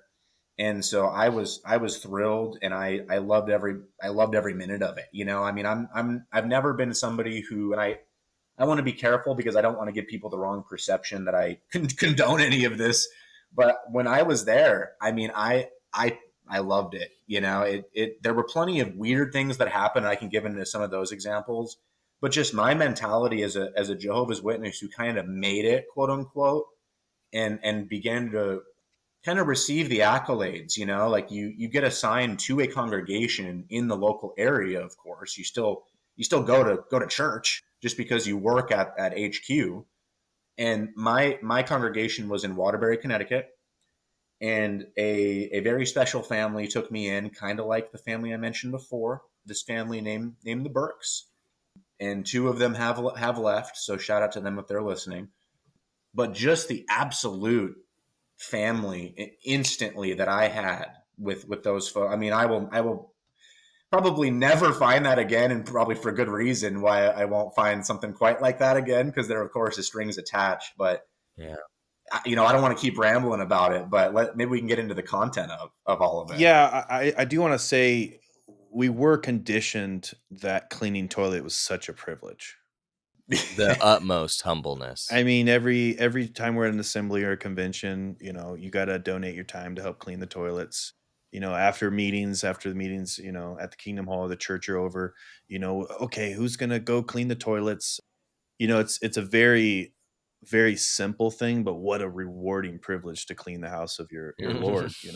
So so I always did feel extra holy when I was doing the shittiest jobs. You know what, too, with that, like I was talking about the tour route, when you're in cleaning, you're not just in toilets for the rest of your life, right? They switch you out mercifully. And actually, I thought the toilet cleaning was one of the easier jobs. no doubt. So another thing, we would do trash. Your job, you go alone, hit every trash can, 8 hours, good luck, see you at 5. And you're in full suit while you're doing this? No, thank God. No, I was not. Mercifully, I wasn't. Were you required to wear a tie? I was wearing jeans and a polo. Okay. I was wearing jeans and a polo. This just ruined my perception of Bethel. Well, one kind of thought I want to share about talking about the perception and just the way it's all very choreographed to look just amazing. Along the tour route, which is along where people would walk on their tour, Bethel used these brass thresholds on the doors. And this is in New York, so sometimes it's pouring rain, snowing, and these thresholds get real scuffed up. And so one of the jobs I enjoyed the most as a detail oriented person is taking a big old tube of this chemical called Wenol and 95 microfiber rags. And I would sit there on my hands and knees and scrub the threshold. And there were times where people would stop and take pictures of me doing this. Whoa. And kind of, I'm noticing this, and I'm noticing people watching me, and I'm playing this. I'm in my head thinking, oh, I'm playing this character of this person doing this because this is making they're loving this. They love that there's a dude on the floor on his hands and knees cleaning the floor. Yeah. Like, so there's almost this separation from it in my mind of like, I'm doing this family a service by doing this in front of them, which made the agonizing knee pain after a while, worth it. So just kind of a very odd positive memory, despite it being such a taking advantage of me sort of scenario. In a way, it was beautiful for me at the time, and now in hindsight, it's just very interesting, right? Yeah. Well, and that's kind of what I want to ask, and you've touched on a little bit, but I guess two kind of questions. Were you surprised by your experience at Bethel? And like, was it what you expected overall? I think when you say surprised, I'm thinking about me on that plane, just not knowing what the hell to expect. So I wasn't. I'm gonna answer that as I wasn't surprised. I think what I was surprised at was that I did sort of begin to see a few of the cracks form. Nothing that was going to penetrate my cognitive dissonance compound that I had built in my head, but a couple little, I'm dying to know what they are. armor. Yeah, I'll quit teasing it. Ye Well, and how we'll get there too, but how early on are we talking? That's a really good question. So I was there about 13 months, and I would say, and I joined in April, and I would say it took until that next year into 2014, so seven Wow. months before I really was Mm. kind of like, okay, I mean, it's not paradise every single second here. I would at least have that thought. Um, and yeah, there's a big compare and contrast of the very, very positive things you find happening, and I've got all these anecdotal stories of running the trash compactor out with my friend, and his dad back home isn't a witness, and he just got off the phone, and he's crying because his dad doesn't, and I'm hugging him out there while the trash compactor's going, and I'm having this bro time with my friend, and I'm giving him spiritual encouragement, and Yeah. me just thinking about that for weeks about how wonderful that was, right? So there's all these positive experiences that I'm having. And then, do you want me just to jump into some of the weirdness that I maybe saw? Yeah, you can jump into it. I was thinking while you were talking about that, it's probably a lot harder to be there if you're in departments, and I don't mean to say this derogatory, departments that matter. Yeah, I agree. There's like service departments, You know what I mean? Like the service Legal. department, or yeah. a department where you're dealing with legal, or printing, where you're actually kind of helping with certain Yeah. material. It's probably really easy when you're just like, oh, we just do trash. I was tremendously insulated because there were office politics for sure. Yeah, but yeah, definitely. Let's kind of start diving into some of these cracks and things that you started to see while you were there, because I think it'll be really insightful for both Trent and I, but everyone listening. Yeah. Yeah. Well, I mean, first off, you imagine that I'm probably the worst person here. If I got in, I just barely skimmed by. God must have just wanted to take the afternoon off that day, and they stamped my thing. And it turns out that that's not quite the case. So in my friend group with the cleaning dudes, in a way, it's almost a little bit comparable to being in the army. Like I was gonna say that earlier. Yeah, I've got a few friends now who were in the Navy, and it's just a lot of jokes about being in the armed services, and you're really just cleaning all day. Like that's a kind of a meme I hear. But just the camaraderie with your friends, we do all kinds of ridiculous nonsense, like the bathroom cleaning it's this big, they actually invested pretty heavily into some of the tech there. And so there's this big thing called a Kaivac, where it has like a wet vac, a little hose on it, a sprayer, and this thing probably weighs like 90 pounds. And so me and my really close friend Jesse, who actually has also left, we would do this dumb shit where we would take it up the stairs because we didn't need to use the elevator. And so it's just guys being guys in a way when you're in something like cleaning or cooking or laundry, the where the new boys it's go, like carrying in all the grocery bags with one hand or one trip, that kind of shit. All the chairs. That's the classic stacking the chairs. Yeah, Christian boy on the chairs on your side. If you get three, you're going to get all the yeah. ladies. Uh, and speaking of ladies, right? It's like you're talking about this girl in your hall, and you're not really shying away in a way from just being a dude, and that part was a lot of fun. I needed that, being away from my home and all my friends. And these are the tops of the tops of everyone. I would imagine there's still that mindset in the back of your head, like, that Like everyone's a mini celebrity when you're at Bethel. Yeah. you guys all have the most zeal. You've worked hard. Proven track record. You like, there's always a hierarchy to everything, whether or not you realize it or not. And even if you're doing trash, you're at the top. Absolutely. Was there? And Oh, and go ahead. Go ahead. I didn't mean to interrupt. yeah, I was just kind of going to get into a little bit of some of the weirdness. So Yeah. um, when you're at Bethel, you have your boss at work, who you very much do answer to in every way. But then you've also got your boss who is in the home side. So you live in dorms, and you have what's called a home overseer. And when you leave in the morning for work at 6:45 to get to breakfast, I mean, you are not leaving one single item on a dresser. I mean, it is Military. you're making your bed. You know, it's not quite hospital corners like you're actually in the army, but and then it's dorm inspection. You know what I mean? Like you're out there Meticulous. absolutely meticulous. And so that's another way where it does kind of mirror armed services to some extent. But yeah, where the cracks begin to form, we had a guy in my crew, and I become friends with him and a couple other guys, and one day we're driving home, and this dude's pops a beer while we're driving home, and is driving tremendously aggressively on a slick New York road in November when it's already iced. Wow. And I'm like, I'm terrified because I think we're gonna crash out. And yeah, it's like a 45-minute drive home. Dude cracks a second beer, and I'm just like, what the hell's going on? Why would you be terrified? You would make it into the new system. I wasn't quite ready, Derek, at that point, Yeah. So okay. So this so is a Bethelite, and he's just drinking and driving.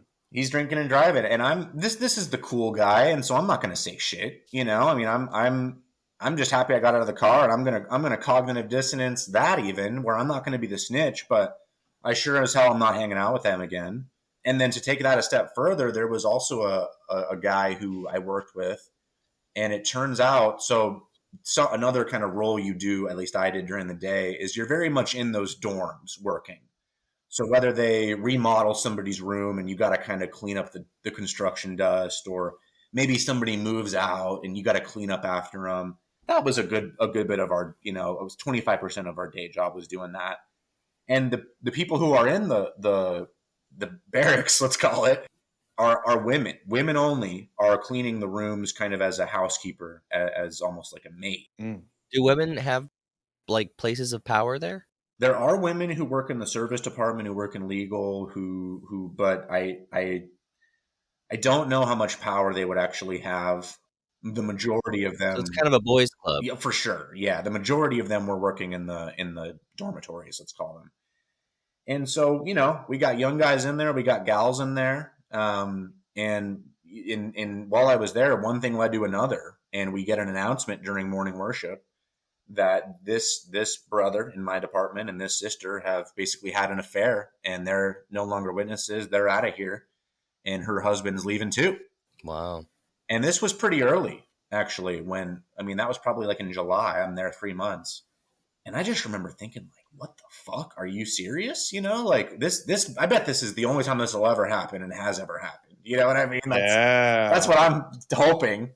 So that's the mental gymnastics you do to kind of put this back in your brain. Like, this isn't possible because this is the top of the top. This is everyone that's been approved by Jehovah and the governing body and the faithful and discreet slave.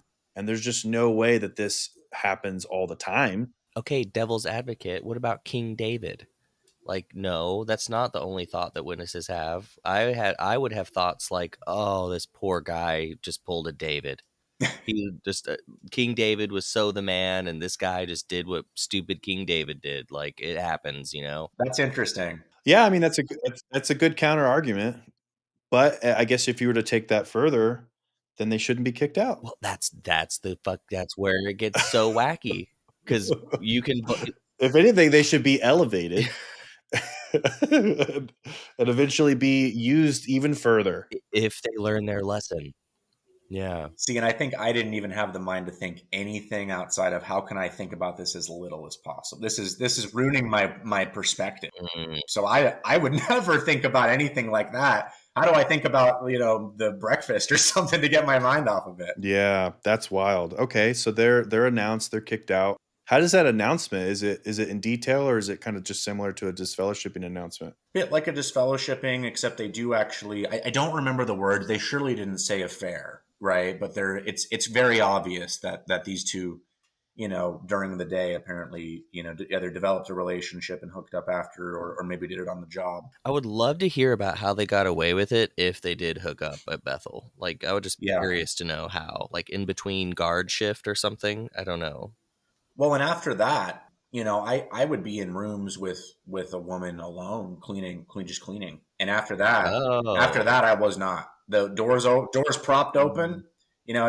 It's like I'm over at your house, Derek, with our with my old girlfriend or whatever. Like it's 3-inch rule on the door. absolutely, well, not even all a Yeah. 90-degree open. We would hold them all. That was the policy. You had to keep the door completely propped open. Wow. I'm curious. Did the rumor mill start? Does that help create the story as well? Did everyone start talking? Was that the tea that was going around? If so, it didn't make it to me. I mean, I think we all just acted disgusted and tried to not think about it. But in the same vein, like another kind of weird thing like that would happen is you'd get guys just not show up to work the next day, and you'd go by their room and their stuff's moved out, they're gone. Mm. And so it's almost just like this. I don't know, like they're grabbing people in the middle of the night and taking them somewhere, almost like, oh, and I'd ask, and it's just like, yeah, he just, we don't really want to, he wasn't the right fit, or whatever it was. And Just the pillow was put over his head and he was taken out. yeah, it was very odd. Like no announcement to us. It's like, there goes my friend who I just developed a relationship with. And I guess he must have broke some little rule or something, but no goodbye. That's controlling the narrative as well. Let's keep this place really clean. Yeah. Let's make And sure. that's part of why they make you feel the shame. I bet every single one of those people left with their head hanging low, Yeah. because they're. And we don't even want to mention. Go ahead, Trent. I'll let you finish your thought.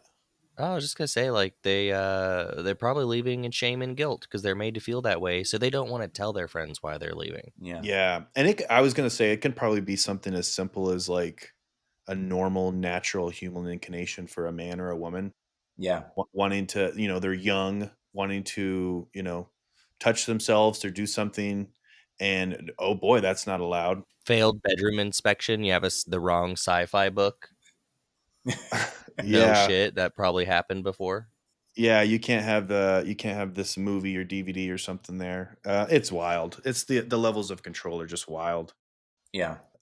So any other thoughts that come to your mind about some things that you're just seeing like behavioral wise? Yeah, just some weirdness, like you begin to kind of meet people back in the corners, if you will, proverbially. And so I remember that there was a woman. She must have been in her 80s, and I stumble into her room one day during my trash runs, and it's kind of fun. I could kind of get into places you shouldn't be, the trash guy here, and I could kind of stumble through some places I very much should not go.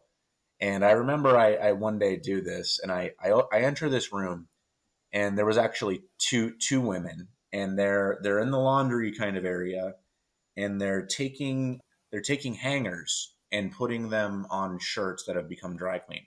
And I mean, these women are in their 80s, and it just kind of struck me as, could we just maybe like give them a break? There was something a little bit too hidden about where they were, a little bit too dumpy of a room. Mm. It still bothers me a little bit of like, we're really squeezing the last drop out of people till the end. And I mean, they seem. Like they should have been like teaching a class or something, like mentoring young sisters or something, not breaking their back over dry cleaning. Realistically, I feel like by that age, you should have given them a little room in their home to retire in. I Yeah. mean, if especially if they've been there a while, but you do start to learn like, oh no, you're done. You can go home now. Exactly. And and it's like I've been here 20, 30, 40 years. I don't have anything.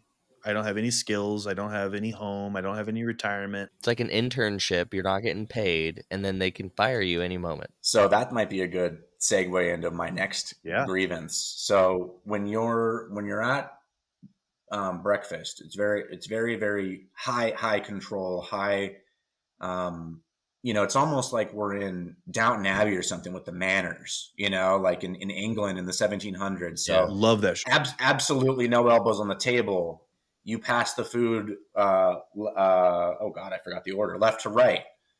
Just a lot of sensitivities on how you're eating, what you're eating, the order you're eating in, asking the waiter for more food. Highly choreographed, kind of in a fun way sometimes, because it feels official. But when you're at breakfast, you sit at the same table every day, and you have a table head and you have a table foot, and then there's four chairs on each side. So you got 10 people on a table. My table head's on my right, my table foot's on my left. My table head is actually head of RBC. Mm. And so it's usually these people in tremendous power who would sit at a table head. Can you clarify that for listeners? Oh, sorry. Yeah. So RBC is not what it's called anymore, I don't think, but it stood for So regional it's LDC now? LDC. Okay. So it stood for Regional Building Committee. And this is very much a extremely important department to the Jehovah's Witnesses, because it's completely responsible for all construction work all across the world. And my table head, Daryl Buchanan was his name. He was responsible for it globally, so not even just in the United States.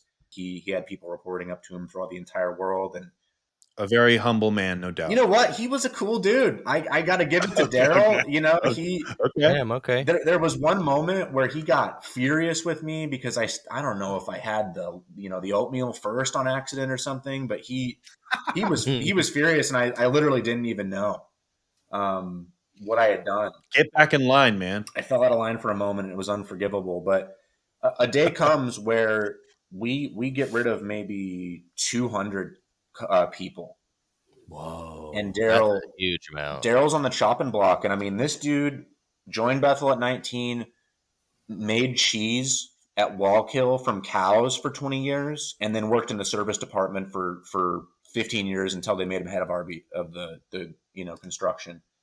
And he has no experience. He has no retirement. He's got nothing. And I just remember his poor wife just sobbing during breakfast. And I'm just watching her, and I'm looking at him, and I'm looking at her, and I just kind of begin to think, I believe in God. I believe Jehovah's Witnesses are right. I believe, et cetera, et cetera.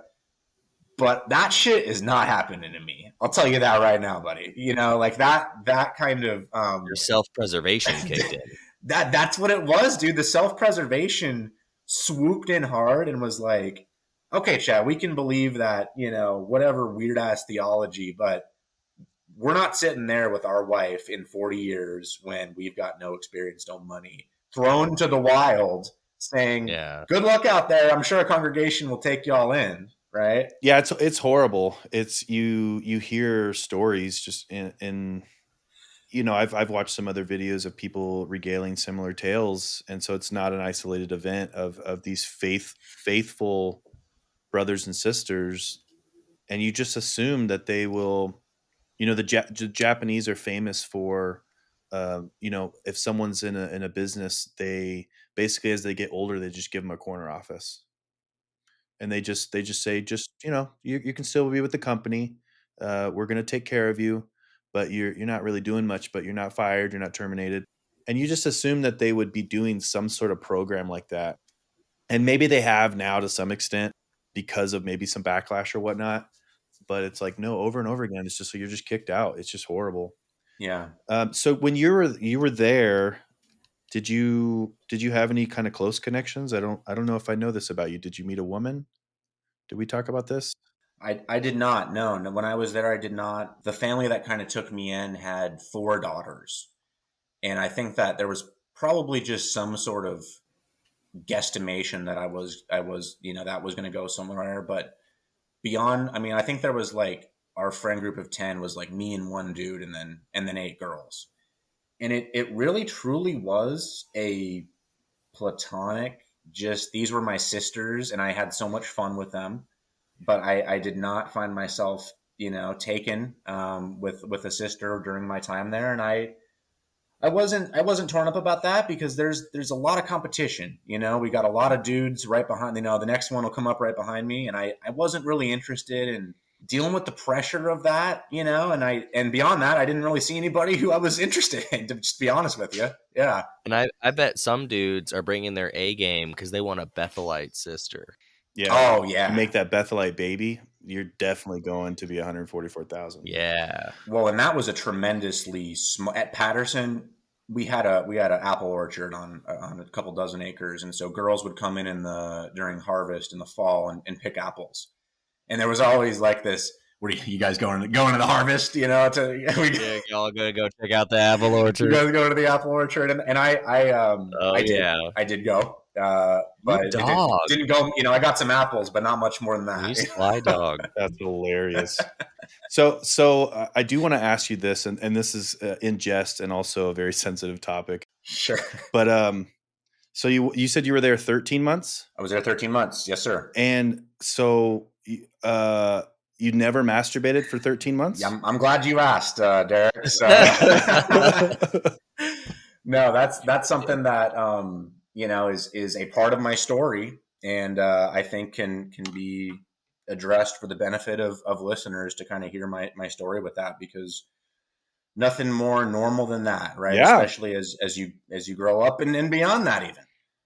Yeah, for So listeners that don't know, maybe females, like if a man doesn't masturbate, they will discharge at night. And we know this because the Bible talks about it. Well, and I know it too because it's happened to me. Well, same. I don't know about you guys, but there was a large portion of my time where, yeah, that wasn't happening. So that nighttime routine was happening. I'll And put it, it this way, Derek. It was the opposite for me. Let's say it wasn't really needing to come to that. Yeah. Oh, pun intended. Exactly. So that slowed me down on my joining Bethel, because I very much was, quote unquote, struggling with that as a young man. Mhm. Wow, And I yeah, would confide in the elders, which was a tremendous mistake. huge. And some elders would say, "Hey, just try to not, dude." Where he almost feels like they're kind of like, "Just don't tell me this shit, man." Yeah, Yeah, it's like it's 100%. an unspoken thing. Like we know. And then others are like, take it pretty seriously. They're going to sit you down. They're going to whip out, no pun intended, that Young People Last book, Wow. which does have quite extensive writing on the topic. And so I mentioned that I had become a ministerial servant, and I had not given a public talk yet. That's something that you can do as a ministerial servant, which is kind of this: I'm a guy who's actually got some responsibilities. I'm working on being an elder. That's right, because it might be a little confusing, but you can be an employee basically at Bethel, but not be you don't have to be an elder in your hall. You don't even have to be a servant. You can just, it would be rare, but you can just be what we would call a publisher and still work at Bethel, right? Yep. And so I am struggling. I don't like using that term because it's so coded, but I do come clean to, okay, that we got to stop with the puns, to my home overseer, because he felt like the right person to go to. And I'm like, okay, I hey, this happened, sorry. And I'm kind of just expecting like the no problem, bud, don't let it happen again. But they actually removed me as a ministerial servant for this tremendous sin that I've What? Wow.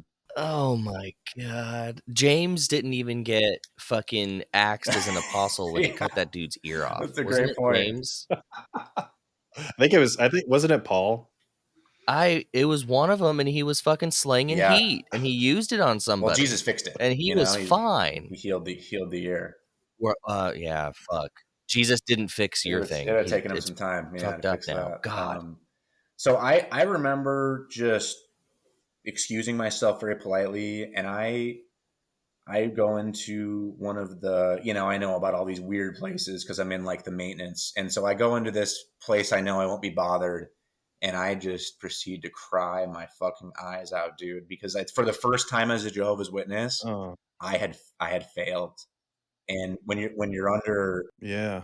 And it feels like you're losing your dad. Right, all over again. Like I was, you're under so much pressure, and Yeah. I give it to myself that I pretty much almost did as perfect as I could, and that was the first moment where it was just like I fucked up, and I will not recover from that. And I truly, to this, you can see me here now. I did not recover from that moment. Yeah.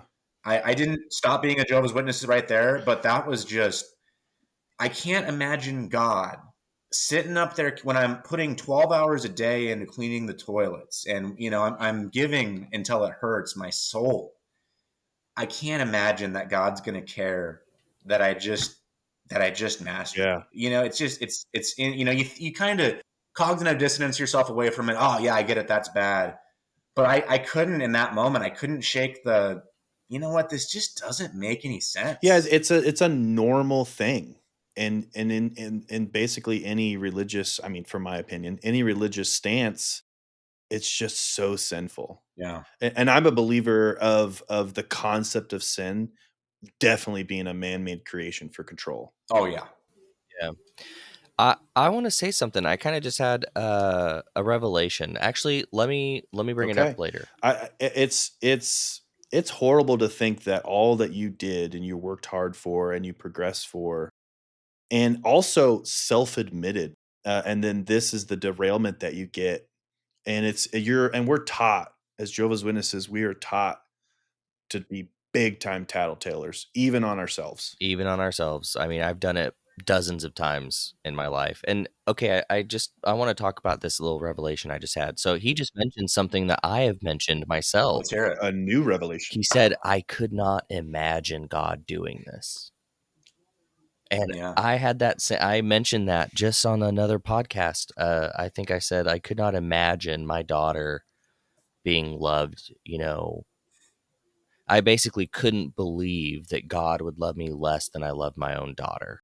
And so essentially, there's this high control system. We learn to make sense of it, but it gets to a point for many people where their imagination can go no further. It cannot stretch any It's a longer. tipping It's point. a tipping point where you have officially maxed out my ability to imagine this all making sense. Yeah, I imagine there's a scale in your mind. You imagine.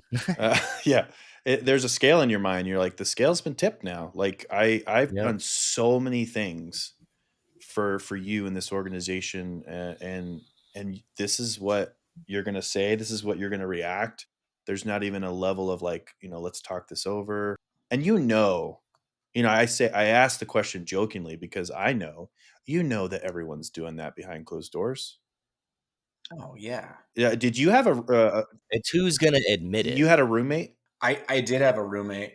I just the skill and the poise that you develop with, I had three guys who would sleep in the same room as me. That was the extent of Yeah. of my in bunk beds. We had two bunk beds Oh in my there. gosh. It's like being 7 years old again. And Dadgum. do you look back at it now and you're like, man, roommate number one, he's sure in that bathroom for a while.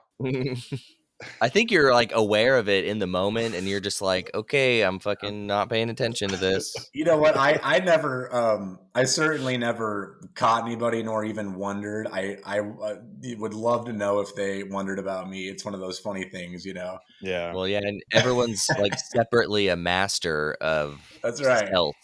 Yeah. It's unbelievable. And a lot of people talk like the women are doing stuff too. It's from As they should. Yeah, it's a normal human thing. So that's unfortunate, man. That's so sad. Like I really appreciate you sharing. That is ultra vulnerable, and I am sure that the listeners will understand that this is truly the type of stuff that's going on. So you have this conversation. And it seems so small. I'm so sorry. It seems so small when we talk about your life so far. The things that actually woke you up and snapped you up are like 3 pretty fucking small things.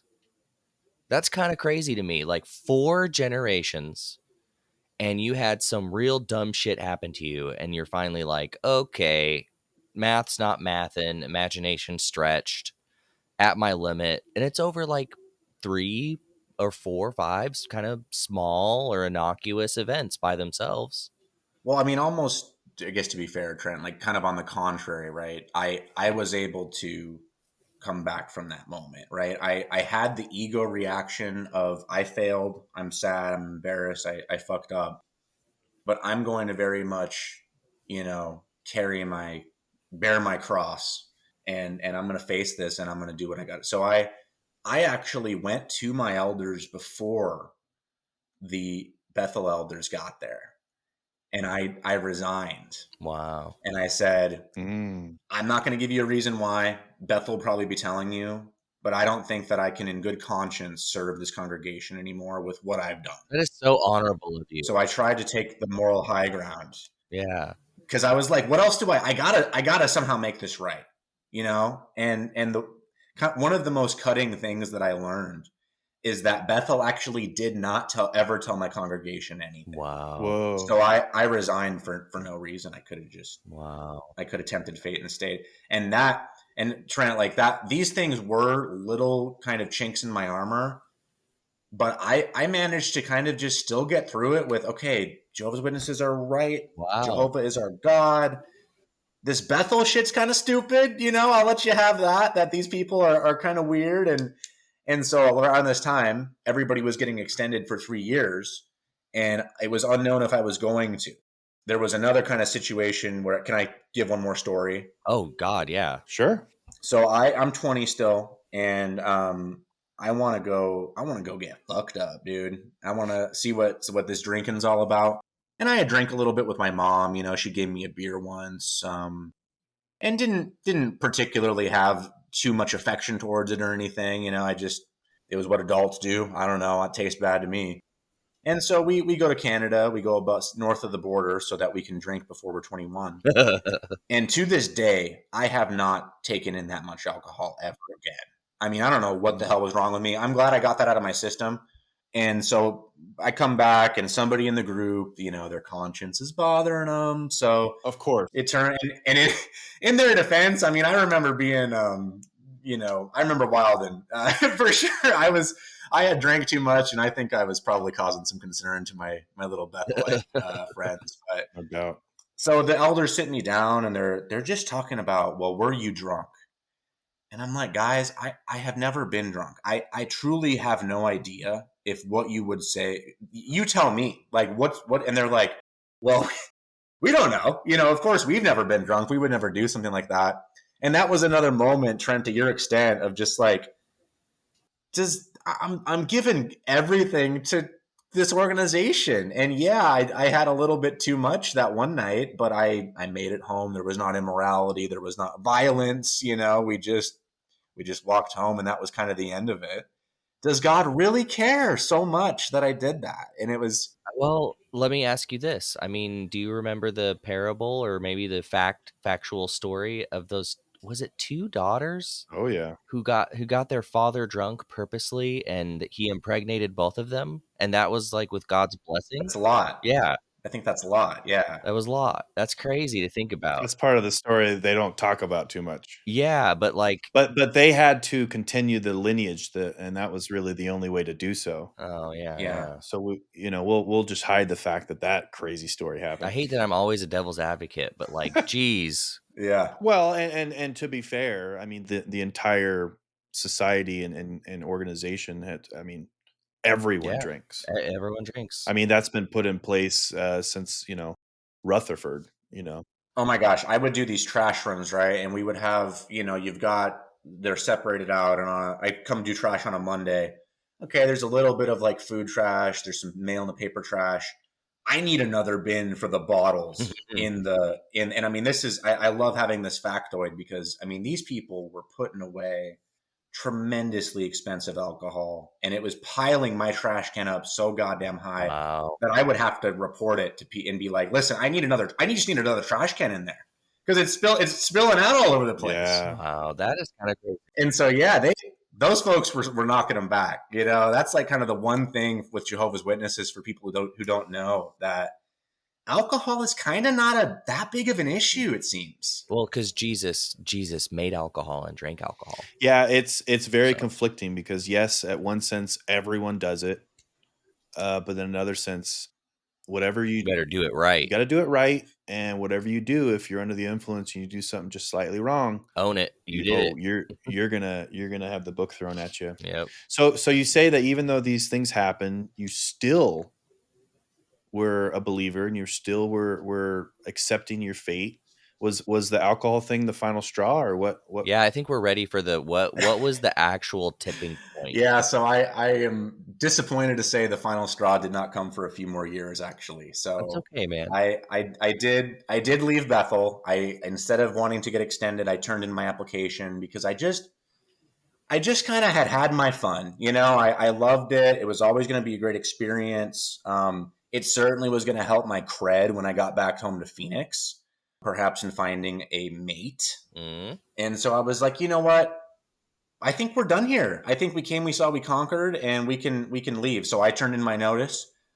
I did want to go see a gentleman by the name of Ralph Walls, who was the basically just from an administrative level, the actual kind of president of the organization who called the shots. There's the governing body who are really kind of on a theological standpoint calling the shots, but this guy was kind of like in the hierarchy org chart of Jehovah's Witnesses. You report, no matter who you are, you report to him, right?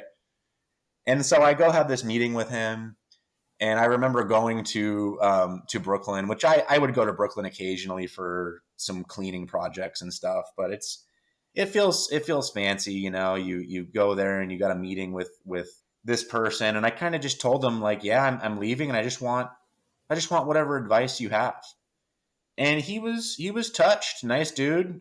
He kind of just told me, like I just remember him saying, "Love the friends, just love everybody," and that's kind of it, dude. Thanks for coming by. Like he didn't usher me out, but I don't know. I do still respect him for taking my meeting with all the horrific cover ups he must have had to do that day, and all the other things tasked to the president. But Oh my god. so lo and behold, I do go home. I take my flight back home, and I do kind of enter this next chapter of Chad's back from Bethel.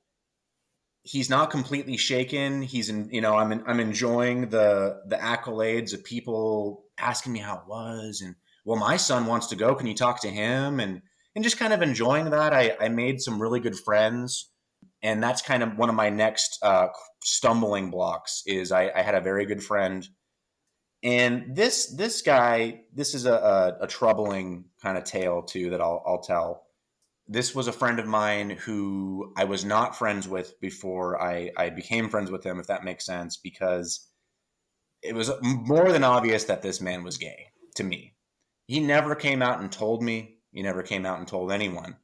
But, I in my head I certainly believed it, and I think that he experienced some internal struggles with friends and sort of this, you know, Jehovah's Witnesses, at least at the time, are kind of hate the sin, not the sinner, but there's still very much this extreme homophobia of, that's kind of gross. We're staying away from that. No doubt. And so I don't know. I don't even want to say his name. I think I will just keep his name covered up for his benefit for this example.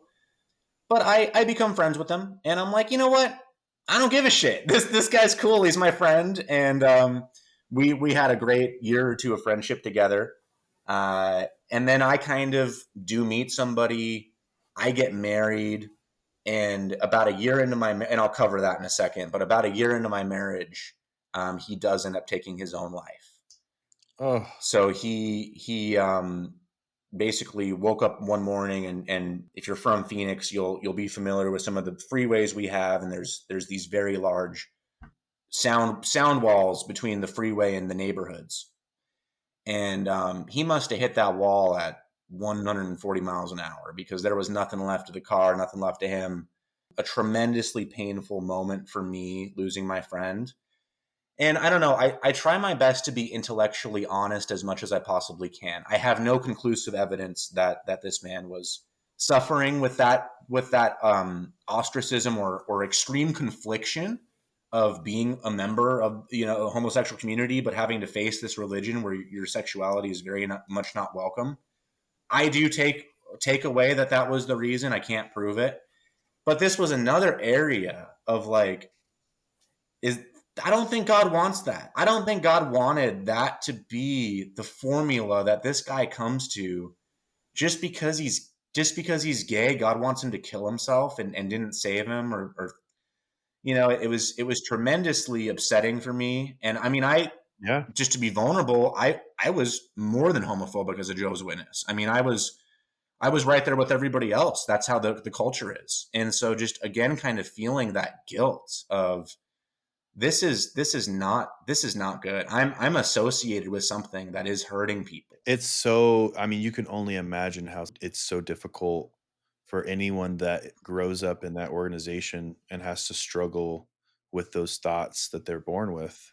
Yeah. And, just however it manifests, maybe talking with their parents when they're younger and they're young and they're helping suppress those thoughts, or they just, their whole life, they keep it to themselves, just knowing that they will be looked down upon so horribly. What really grinds my gears is that the brother at Bethel who made the decision, to expel you over what you got expelled over, or what have you. Yeah. He had no idea what your salvation meant to you. It literally meant having your father again alive. So he's making a decision based on a systemic thinking of, well, you did this, so therefore that, but doesn't understand the entirety of your life was built around being one of Jehovah's Witnesses and Yeah. having God's forgiveness so that you could see your dad again. And so it's like so often we see these, like, just being gay, such a simple thing. And yet it could have potentially led to him taking his life because of how it was handled so poorly by people who didn't know how hard it was for him to have salvation.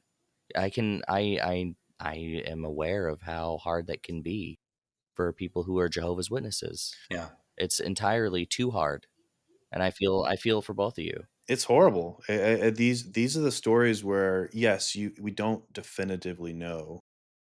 There is a level of speculation, but even if it wasn't that, something was something was happening in this young man's life where he felt he didn't have the support Yeah. system around him, When he should have felt that. in his Yeah. faith and his family and his friends, where he couldn't turn to them to help. And you largely think that, oh, our family's very religious. We're going to be very supportive, very understanding. We have a tight knit family, and it's just not the case. Yeah. There's so much more connection to the rule set and the organization and the society and what you can and can't do. Right. You often find that these families just don't show the love that I think we all deep down know should be the type of love that we give to people, and the support. And it's just beat out of us out of fear and guilt and shame that it possibly leads to this, for your friend and many, Yeah. many more, which is so sad. I'm sorry too, man. I'm sorry, my friend. That's horrible. Thank you. I feel seen. Yeah, it was a tremendously painful moment. And we had kind of started to fall out of being very close friends. So if you faced that before, you know how you just start blaming yourself. And it's even though it's definitely not your fault, it's a tremendously painful thing for anybody who's had to deal with that in their life. It's hard to be a survivor Yeah, sometimes. I've yeah, I've dealt with it, and yeah, it's a horrible feeling when you can't go to people for support. You don't even feel, and it's something where like you, no doubt, you try these little things. Can I go to my dad about this? Yeah. Can I go to a good friend who's a confidant who happens to be an elder, a ministerial servant, or a pioneer? Let me go to them about this topic. And then you go, oh, I didn't really get the type of support that I was hoping for. So you kind of do a mental checkbox like, oh, okay, well, they're not going to support me on that. Then you try it again and you're like, that's doesn't feel right, the type of support that I'm getting. And then you just inevitably learn, like, I can never go to anyone because it's not going to fit in the paradigm of the structure that this organization has created. I'm an outsider. And I think that sometimes it does lead to that horrible tragedy. Yeah. So where do you pick up from that? Okay, so I mentioned that I had gotten married, so kind of tongue in cheek, I remember thinking like, well, at least I'm finally going to be able to, enjoy physical relations without there being all this guilt, right? In Jehovah's Witnesses, there's no sex before marriage, there's no masturbation. When you're married, it's game on to some extent. And so I was maybe an almost stereotypical Jehovah's Witness love story where almost just found a warm body. Like I had met my ex-wife. She wasn't my ex-wife at the time. Spoiler alert. My future wife. I had met her 3 times before I signed on the dotted line.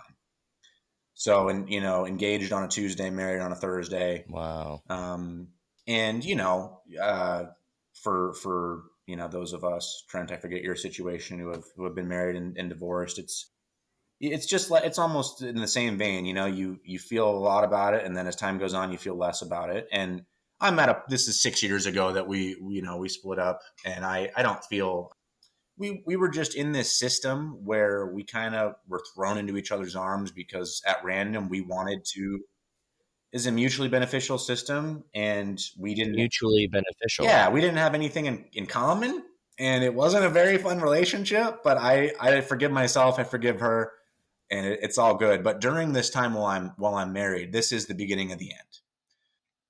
The last days of the last days, you might say. Oh my gosh. Well, I was actually gonna say the beginning of the beginning. Triggered. Yeah, there you go. Depending on how much longer you let me Oh. run your off here. It's okay. So fast forward, relationship's not going well. I'm very isolated. We moved to kind of away from my old congregation, 51 and 101 interchange. If you're in Phoenix, that area, great area. Oh, I love that area. And so I begin to come up with this idea that I find out that there's an XJW Reddit. And I come up with this idea that I am going to find things people are saying. And then I am going to make a YouTube channel where I respond and I prove it. I bet that I can already tell you how this played out. So I'm I don't end up shooting any footage, but I do end up spending a lot of time in the XJW Reddit. And I'm, when you're a Jehovah's Witness, to take a step back a second, when you think about people who left, so-called apostates, I think about these guys who would be covered in sweat, holding a sign outside of our conventions. Look, and it's like a zombie where it's almost like they're taking a swipe at you while you the innocent Jehovah's Witness people walk to their convention. Just weirdos. What are you doing, man? Get a job. I don't know. I just remember feeling a lot of judgment about these people. And I used to say verbatim, get a job. I think that a lot of witnesses denigrated them like that. Yeah. Like, don't you have something better to do? Get a job. That's right. Yeah, it's Friday afternoon. What's going on? You should be at work. Yeah. So I end up, and unfortunately for me, I'm reading stories that I'm connecting with. These people are hurt. These people are mad because they're hurt. These people have been abused. But this is where the cognitive dissonance final boss is taken over. I am giving everything I've got to fight all of these thoughts that I'm having. At the same time, I work with a Mormon guy, and we kind of give each other shit, because he's Mormon and I'm a Jehovah's Witness. And one day there's an intrinsic brotherhood there, by the way. There is. Yeah. Listeners won't get it, but when you're a witness, oh my gosh, dog is to wolf as witness is to Mormon, or vice versa. They're very similar. That's right. When you're on the street with them, you're mean mugging, but when you're in a situation where you're the only two preachers, you guys are on the same page. I've been there many times. It's fun. It's kind of fun. Yep. I do want to call out, because it's been said before, and you've said it a few times on this podcast. I also am very aware that some people don't like to do research. So I'll just call out cognitive dissonance. It's a mental discomfort that someone feels when they hold two or more contradictory beliefs, values, or ideas, and when their behavior conflicts with their beliefs. So it puts you in a really interesting situation because you're facing two truths. Yep. And one you may not necessarily believe to be true, but your brain's like, no, this seems like truth. And then a long held truth are going toe to toe. And it's And uncomfortable. so and it's very uncomfortable because your brain has taught you these rule sets. And we're not supposed to stay in that state. It's supposed to be a transitory state, but when you get caught there, it's bad. So you're on XJW Reddit and you're reading these comments. For people that don't know Reddit, it's just like an online forum where people can post Chat different, forum. yeah, chat forum. There's different communities about any topic. It's unbelievable. So you pick a topic and you can find a Reddit group about it. You specifically found this XJW group, and what was some of the stuff you were seeing? I'm getting exposed to some of the CSA cover ups occurring at the time. This is Mm. 2018, 2019. And I remember understanding this situation occurs in Australia Oh yeah, where, it's a good chance if you're listening to this, you probably know about it, maybe not. Australia basically comes across the uncovers that the Jehovah's Witnesses religion have hit about 1,000-ish cases of CSA. I'm trying not to say it, Derek. I don't know if I can. Um, yeah. It's just short for an abuse for a child, and you can fill yeah, in the blank for the S. It's a horrible thing. is a horrible thing. And I am watching governing body member Jeffrey Jackson, a man who one time we were eating dinner together and my knee touched his and he laughed and it was awkward. I know this dude. I'm watching him tell the government of Australia that he is neither inspired nor infallible. And I'm seeing him say this when he's a member of the group that makes the rules for my religion. And I'm just seeing him sitting there sweating bullets. And I bring it up to my mom. And my mom promptly tells me, well, that's Satan. Like Satan is making lies about us. And I just remember thinking, like Trent talked earlier about your proverbial bucket fills up. And that was a big, she added a whole full glass of water to my bucket with that because I was like, I just don't think that the government of Australia trying to expose crimes is Satan. Yeah. It's just you can't maybe we're still right, but that's not true. It's the Jehovah's Witness version of God works in mysterious ways. It's like, and it's once you start to pick that stuff apart, you're like, well, he's putting all of his effort into this one thing, Yeah. and then he doesn't really have attention over there. Like it doesn't make any sense, but it's the easy out for witnesses. And on top of that, I mentioned this Mormon guy. One day he tells me, why don't you just Google criticisms of Jehovah's Witnesses? Oop. And I would do it. And there's a Wikipedia page called this. And I would click it and then I'd click out. And then I'd click it and then I'd click out. Ooh. In there. And I spent a month of clicking in, searching it. I'd open the page, I'd let it load for a second. I click out, I shut the laptop, I run away.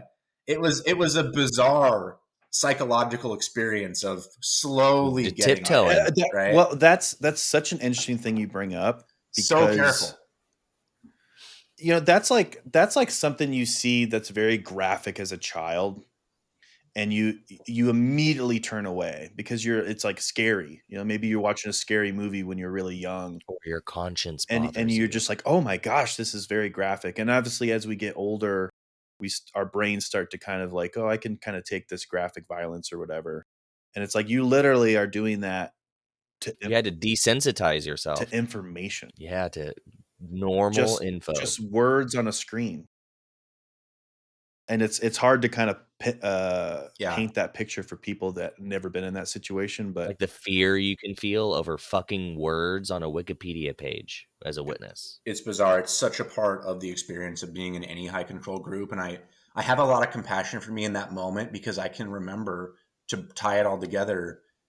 If we read this, we may not be seeing dad again. I mean, the stakes yeah. just felt so incredibly high. And I remember my hand shaking on the mouse. Like, this is this is the world you live in, that seeing criticisms of something you believe in is so taboo. It's so discouraged that it literally was impossible for me for weeks and weeks and weeks until I finally did it. I'm proud of you that it was only weeks, though, because you literally are gambling with not just your life, but your families, your dad's, your future, your past, your 4 generations. And you literally, in that moment, said, I'm going to risk it all the day that you actually read that. Threw in Yeah. all the chips. I agree. The proudness of like anyone that faces something like that head on, even if it takes a little bit of backtracking to kind of gather yourself. Yeah, it's so difficult, man. There's so many stakes on the line when you kind of open your eyes to a new reality. It is every stake. That's what I want people to know is like to do what he did and what any witness does. You put the chips of your life on the table and you bet them. I'm sure you've heard about Plato's cave. Yeah. Have you heard about that? I don't think I have. Can you tell me? So it's an allegory about the people basically are born in this cave, or have always kind of lived in this cave, and all they have is a fire behind them, and all they can see for their life is the shadows on the cave wall, and that is their world. Their world is the shadows that are created from the fire. And there's 3 people in that Mm. cave, and one person finally leaves the cave, and that person goes out and sees the real world. And he goes back into that cave and tells everyone, the real world is not this illusion or this shadow on this wall. It's so much more. It's wonderful and terrible and it's scary. But I'm telling you guys, you got to let go of this cave wall, these shadows, and come see the real world. And they couldn't do it. They thought he was crazy. They couldn't leave their reality Yeah. and face this new one. Okay. And this is an allegory that Plato did. I mean, this is not new shit. This type of stuff has been happening for people for thousands of years, where their reality is broken and they have to face the consequences, and most people can't do it. So what you did, and everyone that's kind of listening to this, if they're either in that process of seeing these shadow caves, it's tough, man. So we're glad you're with us, buddy. Yeah. Yeah, it's a horrendously terrifying experience, and I don't know. In hindsight, I've because it's like you're saying, it's wonderful, but it is terrifying outside that cave, and so just in my recovery, I think back to that moment when I get scared, Yeah. or when I'm afraid of doing something, and I think of the way I was able to summon the courage in that moment, and it's very it's very self motivating for me to remember that I was able to do it. And we can get into what doing it looks like too. Yeah, go ahead. So this is 2019, and at all this is in my head. I'm beginning to kind of show my wife like, here's some weird stuff I found online about um, how the organization is like really kind of like sexist. I thought that might appeal to her, and she kind of just says okay. And then around the same time, we ended up breaking up, and I actually find out that she's cheated on me. Whoa. And so I kind of am like, you know what, Chad, this is the moment, brother, where I think we just knock out both, 2 birds, 1 stone, and shit's about to get awful. So let's just do it all at the same time. Yep. Fuck it. That fuck it moment, dude. Love it. The fuck it moment. Yep. And I was ready. I was primed. And so I go to the elders because I did want to at least hold it together for a couple more days so that I could at least just get her disfellowship, right? She's committed adultery. Hell hath no fury like a man scorned. Yep. And so I'm gonna get my revenge in the group, in the system I live in. And so I go and I tell the elders, and they basically tell me like, it sounds like you weren't a good enough head, dude. Like that's literally their kind of stance, is that I was not a good enough husband. I wasn't spiritual enough. I let this happen. It's my fault. Wow. And I'm kind of I'll spare my exact thoughts, but I'm kind of thinking I could do something here that probably gets me put in a prison, or I can, if I right now stand up, and this is kind of my beautiful moment in the movie of this, right? If I stand up right now, like, Chad, I promise you we can walk out of here and never come back. Fuck And yeah. and that's what I did.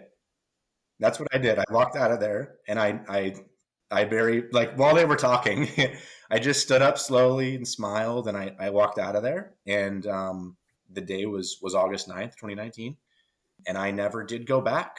And I didn't get very many calls from anybody, but I didn't answer them. And I really kind of at that moment began to just take the Chad whose identity is a married Jehovah's Witness and try to figure out who the fuck he is now. And so that was August 9th, 2019. That was the day. And kind of ironically, it's the day before, like, there was a really huge international convention in Phoenix. This is Thursday. Derek was there, wasn't he? Oh yeah, I was there. And it was called Love Never Fails. It And does so I sound like. just, something in me loved the irony of that. I was like, yes, it does. It sure the hell does. I'll have stories that we can eventually tell about that Love Never Fails convention. But I'll tell you, August 9th, 2019, that's your birthday, buddy. Yep. That's right. You're older than a toddler now. That's like there's your date of birth and the day you're born and the day you find out why, right? Like August 9th was that second birthday for me. It's so, I don't know, it's very challenging because yes, you had to take a stand. And I totally get the emotion wrapped around it because you have to really choose, like, okay, now what? I can take this stand, and looking back where I am now, I take the stand every time. But it's like, gosh, now it's day one, baby. It's hard, and it's not something that you just like, okay, now I'm good. It's come challenge, but I'm so thankful that you took that step and Yeah, me too. said, let's start moving on. And it's so, the freedom is so overwhelming, and it's so beautiful and it's so scary. And when I look at the last 6 years, in some ways, sometimes I can get on myself. Oh, it's been too slow, and tons and tons of therapy have been tremendously helpful. Just having trained professionals challenge these viewpoints, because you very much do take it all with you, even though it feels like you don't. Oh my gosh, I learn things constantly where I'm, just for example, with shame. I left and I was like, you know what? I don't feel that shameful. And then it turns out I very much do. Once you start really getting into yourself with a professional. Let me ask you real quick. Would you recommend that for anyone who's left? Would you not? What are your thoughts? I would, and for me personally, to try to get a little vulnerable again. I mean, a day came, maybe that next weekend after Derek was having fun at the convention, Yeah. Oh, real fun. where I for the first time in my life came to a moment where it was more terrifying to be alive than to be dead. Oh my God, I feel you. Yeah, my first couple of years were like that when I left. Yeah, I was just like, you know what? I mean, not that I am going to go kill myself, but that would be the logical step for me at this point, because I do not think I can stand up to what I've created for myself. And so I spent 5 hours on the phone with the suicide hotline in that August. I'm so glad to hear that. Good call, man. Literally. I mean, if you're somebody struggling with it, there is no shame. I mean, those people were so helpful. It wasn't awkward. It wasn't. Do you know the phone number? I don't off the top of my head. We could. It's 988. 988. 988. Okay, there you go. I keep it on my computer because it's important for everyone to know and have. I have another thought too, that one of the first steps you make in Alcoholics Anonymous is the admission that you're unable to manage your life. And there is some Christianity and spirituality in AA, but there's also a pretty common viewpoint of how to convert that. But that admission of I am not able to manage my life, I genuinely think every witness who leaves makes that admission at some point, whether they want to or not. It sucks because we were raised in a system. The system cares for everything and has an answer for everything. We're raised to depend on it. And then you have to enter into the world where no one does shit for you and you're out on your ass. It sucks. Yeah, you lose so much community, and we've said it before. We have a belief that we know everything. We have all the answers, but you really your answers are just in such a small, contained environment. And then once you open up that environment or the cave, once you step outside, I haven't been taught anything about the world, and so it's overwhelming. That's the hardest part for me. It's it's not just, yeah, leave your high control group and everything is going to be great, and I knew that going in, but specifically for me, the comfort that I felt with having all the answers. I Yeah. have purpose. I know what's going to happen. I know when it's going to happen. I know who's going to do it, and I know which side that I'm on. I was shocked at how confident that made me in my everyday life, and losing that was, yeah, it sucks to lose your friends. Yeah, it sucks to lose your community and everything like that. But I think for me, it was the existential crisis of, now I do have to mourn my Oh yeah. dad. And now, Yeah, dude. well, Chad, would you say that was a waste of time? All that, these very tough questions. And so I guess I would just, Do you think it's a waste of time? What's your ultimate judgment? Was it or not? was it a waste of time or not? That's a good question. I mean, I'm still in the processing stage where I go back and forth on things. Yes, it was a waste of time and energy to go work for and clean their bathrooms for a year. And you think about all the times you were in the ministry, just ruining people's Saturday morning trying to have breakfast or whatever. But I don't regret my story. It's who I am. It's made me who I am. I have a tremendously unique viewpoint of human psychology, Yeah. and I got out at 26. It's not the end of the world. I've got 64 more years. I don't know, 54 more years to just do my damnedest to make up for it. Yep. Yeah. Love to hear that. I have a similar perspective. I think that for me, yeah, it was a waste of time and it taught me some of the most valuable, priceless lessons that I will ever learn, both while I was in it, leaving, and after. It's the end, Mm. very much for me.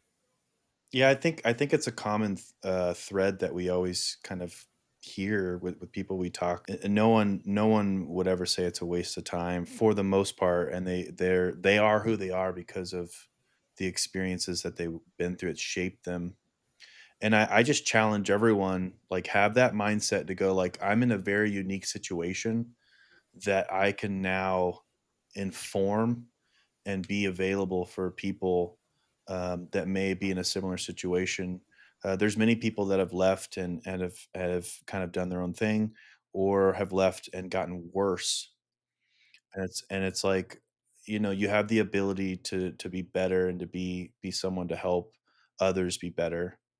And so I feel like, even though you're still coming to terms with things, I feel like you have a rare opportunity to use, your systems level thinking abilities, to create a new system, pun intended, for yourself and for people that could use your intellect. Yeah, and I And want to back that up and say we do kind of have to be hermit crabs. We have to kind of formulate a shell around us of systems that can actually sustain our life. And you seem to be doing that. And it's a really hard thing to do. And it does take time. The first year or three of leaving, you're kind of still a toddler, Yeah. but you appear to be walking, and that's all we can really do. Walk and run. And it's just a roller coaster. yeah, I would challenge you to whatever's deep down where you're like, I want to do this, Fuck do yeah, it. do it. Do that shit. I'll help you. You know? Yeah. I will not help you. I have time. Uh, I will. but that's the toughest thing, because even me at 43, one of the things that's been on my mind and I'm working towards is, it really sucks. I was never able to go to college, and I feel like, even though it's scary, it's like, dude, I want to try. Yeah. and I want to work towards that goal. And I may fail, but we all know that failure is what teaches us. So maybe it starts with college and turns to something else, or maybe I continue to fail until I finally succeed. But we were never given that opportunity to begin with. So yeah, And it was taken away from us pretty violently. They Yes. really didn't want that higher learning. yeah, it was definitely taken away. So that's a goal that I'm I love that. slowly working towards. And I just challenge you to find those goals, and really, like, you have the freedom now to do it. Yeah. So, is there anything else to kind of touch on that before I kind of get to the next kind of focus here? Yeah, I was just gonna say, and maybe this is the next focus, but I was just gonna say, like, it's it's so difficult and it's so scary and it's so painful, but it is so worth it. You look back and you're so proud of yourself. You did it. I mean, I think that it's probably a good chance I'm not going to face something quite as terrifying as that ever again. There's not really going to be any. I mean, there's death, there's loss, but Yeah. there's not that. No, I don't think you're wording it correctly, and forgive me for saying it that way. You will never face what you went through ever again, because, like, identity change is hard in itself, but reality change, Yeah. Mm, most people that hear that might not even understand what that yeah, means. You literally wake up one morning going, "This is my framework for reality in life, and I'm gonna see my dad again, and I'm gonna do this, and I have all the answers." And the next morning you wake up and you go like, "I know yeah, nothing. I'm a And I have I, nothing and I've lost everything and I have nothing left to lose and I have lost my religion and I don't know who I am. So you have done the hardest. yeah. So at this point, you can face anything. Right. Total reality change, man. You used your chisels well. Yeah. It's tremendously empowering.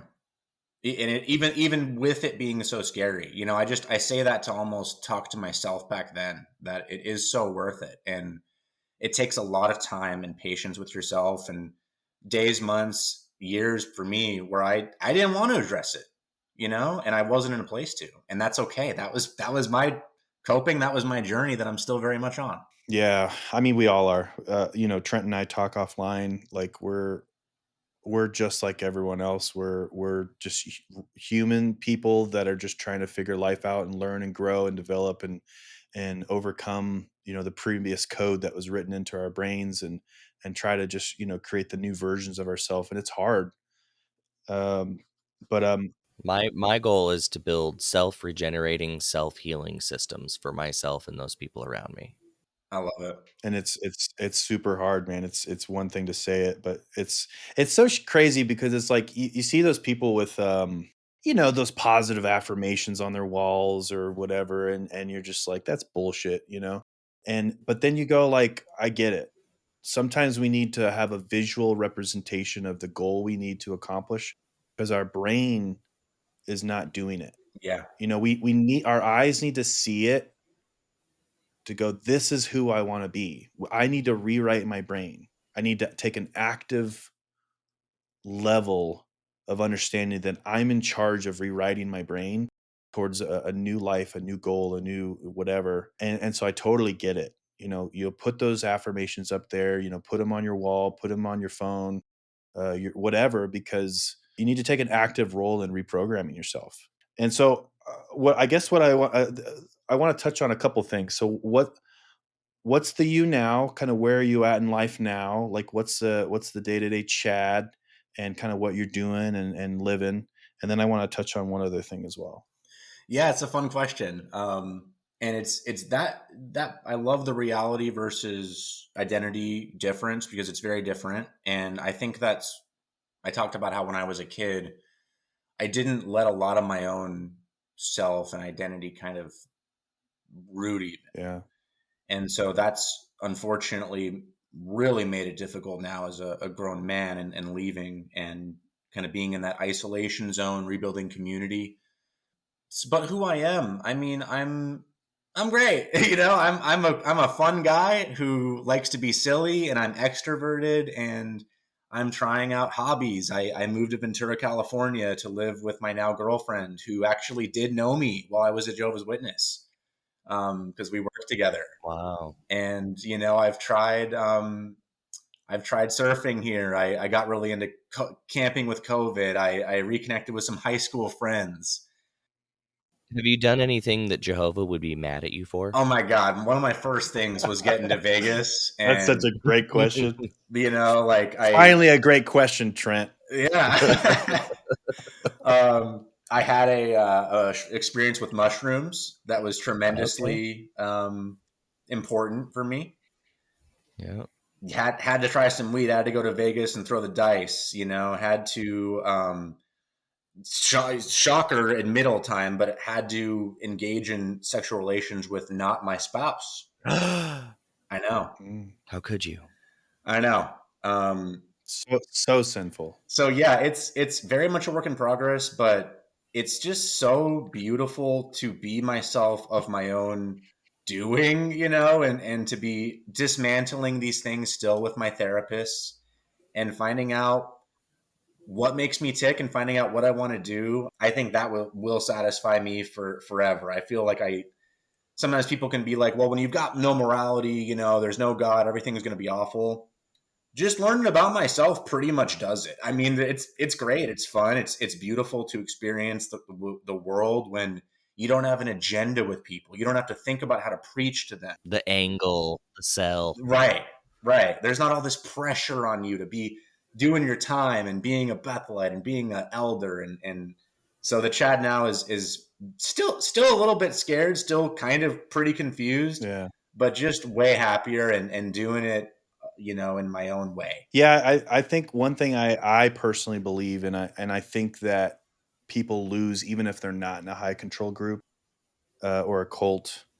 Um, I think they lose their curiosity, and I think it's really important to try to really have your childlike curiosity as long as possible, and be open to trying new things. And I think that is one really really great aspect of coming out of stuff like this, because you could be 20, 30, 40 years old and you're like, man, everything's so new. Yeah, It's so great to kind of see this with a new lens.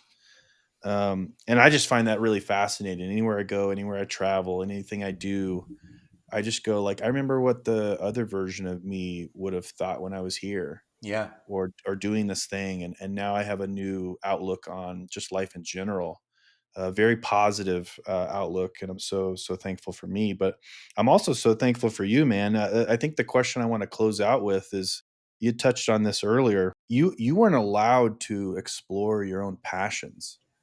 yeah, You had said that earlier. So what passions are you exploring now? And yeah, and maybe you haven't done yet, but like, what are the things you want to explore?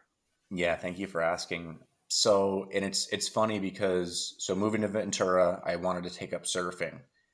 And I observed how difficult it was for me to try something new and fail. And surfing is hard, turns out. It's not just being out there and you do it. It's Constant failure. a lot of failure. It takes a lot of calculation and time in the water, and just observing myself go through the feelings of almost like being a little kid and throwing a fit about it.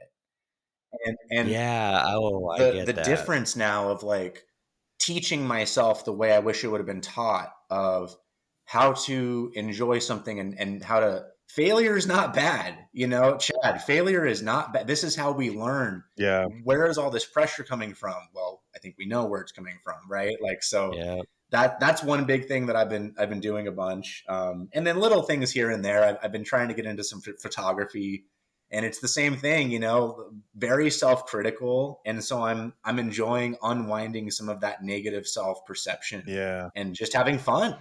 I'll tell you, in terms of self-critical, try to launch a podcast where you're extremely vulnerable, and every word that you say might be criticized. So so I could definitely relate, and just on that, for people that are listening, just understand that we may not always agree on everything. everything that comes out of, Chad's mouth or Trent's mouth or my mouth or any guests we have. But, I think there's a portion of people that, I don't know, more and more people are so quick to close off if one thing they say doesn't align with them. And, I'm learning more and more. I will continue as much as possible to be genuinely authentic on this podcast, even if what I say is dumb or And I genuinely disagree I'm with you sure a you lot. do. Uh, I'm sure you do, but it's like I think that is the type of conversation that people want to have and want to be around and want to relate to.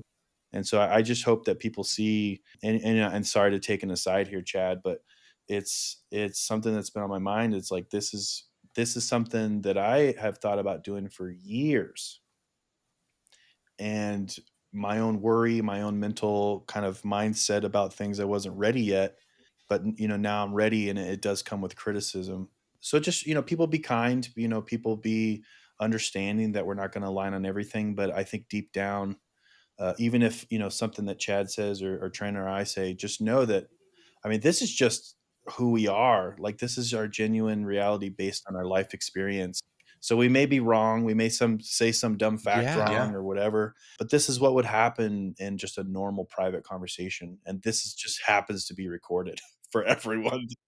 Yeah. that's right. That's what this has always been, and so the way that I see it and the framing is important.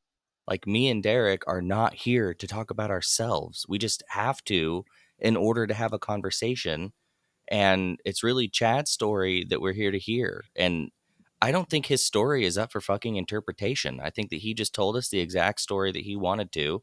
Me and Derek are in a conversation the whole way, and I think that's it. I will break it down later and I will interpret it. I'm just Let going me to know let if you you know learn right now. anything. I got some questions. Yeah. No, I'm super thankful for you to come on, Chad. I'm glad that we reconnected. I'm just so grateful that you made it out. Same. It's And really good to meet you, man. This is my first time ever meeting you. You too. yeah, it's really interesting too because you made it out before me. I did. And we'll chat more about the that Love Never Fails convention. But you're always welcome back on the pod. Any guest that we have, we always say that if you have more that you want to say or be a part of another conversation that we have, you're just hearing your story, it just it makes me really emotional, and I can relate to some of that stuff. And yeah, I'm thanking you for your vulnerability and willing to come on here and just chat. You're a good dude. I love you, brother. Yeah, thank you, man. Same. Thank you guys. I mean, if I can just say too, I mean, it, first off, the fact that you're doing this, thank you so much. I think that the fact that I could be a part of this is tremendously humbling. And if somebody resonates with my story and maybe it helps them because they haven't left yet, or they're in the process of leaving, or they're like me, where you left, but you still have a lot of work to do. It's tremendously humbling to think that that could help somebody and somebody could relate. So thank you guys so much for the work that you do. I think it's extremely important work, and I love you guys too. Thank you. Thank you. I just want to close out on one final thing too. Thanks, man. Are you wanting your socials out there? Absolutely, yeah. I even was tempted to say, if you hear this and want to pop a question over to me or just want to be heard, even you can find me on Instagram at Chadley M Fuller, ChadlymFuller, and that's pretty much where I'm at. That's the only place I'm at. So stop on by. And Chad will no doubt be interacting on the Cult.ture Pod Instagram. Yes, sir. So whenever this does go live, just look out for him there, and he'll be in the comments. And yeah, so we appreciate you being out there, being vulnerable, and being available for people if they want to follow up with you. And a goal here is to really also create a community. So having people that are available that want to have conversations and continue to be a part of it, either offline or online or on the pod or off the podcast. We welcome everyone. I've already I want to say something for the record. I'm sorry to interrupt, brother, but almost every one of us who have left Jehovah's Witnesses know how the fuck to be friendly and warm and inviting. Yeah. And I just need you all to know, all you ex Jehovah's Witnesses to know that I know that. We all remember what it's like to be at book study and introducing ourselves to people. I know what I know about the witnesses. We all know how to do that. So I'm trying to bring that type of energy to all my actual human tribe brothers and sisters. Yeah, Um, yeah, and along those lines is people, 10, 20, 30 years out, you may have found yourself in a way different place than us. Yeah. yeah, And if you find yourself listening to this podcast and relating or not relating, I still welcome you on the podcast. I welcome you in the same, comments, in the conversation. maybe even more so. Because you might have a different take or a different story, and I think that's just genuinely helpful. I think there's a mindset where you're supposed to listen and kind of hear your elders, and not the elders of the congregation, your older ones, and kind of sit and hear their wisdom and talk with them. And I think that's gone away more and more with society. And so sitting with someone who's like, "Oh, I left in the 70s. I left, Yeah, that'd be valuable. your conversation is welcome, your feedback is welcome, your input." Can you imagine leaving in the 70s with no internet and I can't. I and no the com- balls of and steel. no community and no XJW Reddit or anything, and you genuinely might feel alone. And so that person, it's like, man, you had it so much harder than we did. We had resources to Yeah. go like, oh, there's other people like us, and they're creating content and they're talking it out, and I don't know. That's a whole aside, but um, Chad, Thank you. thank you, my friend. I look forward to talking with you more offline, online, and we'll chat soon. Love. Thank you both so much.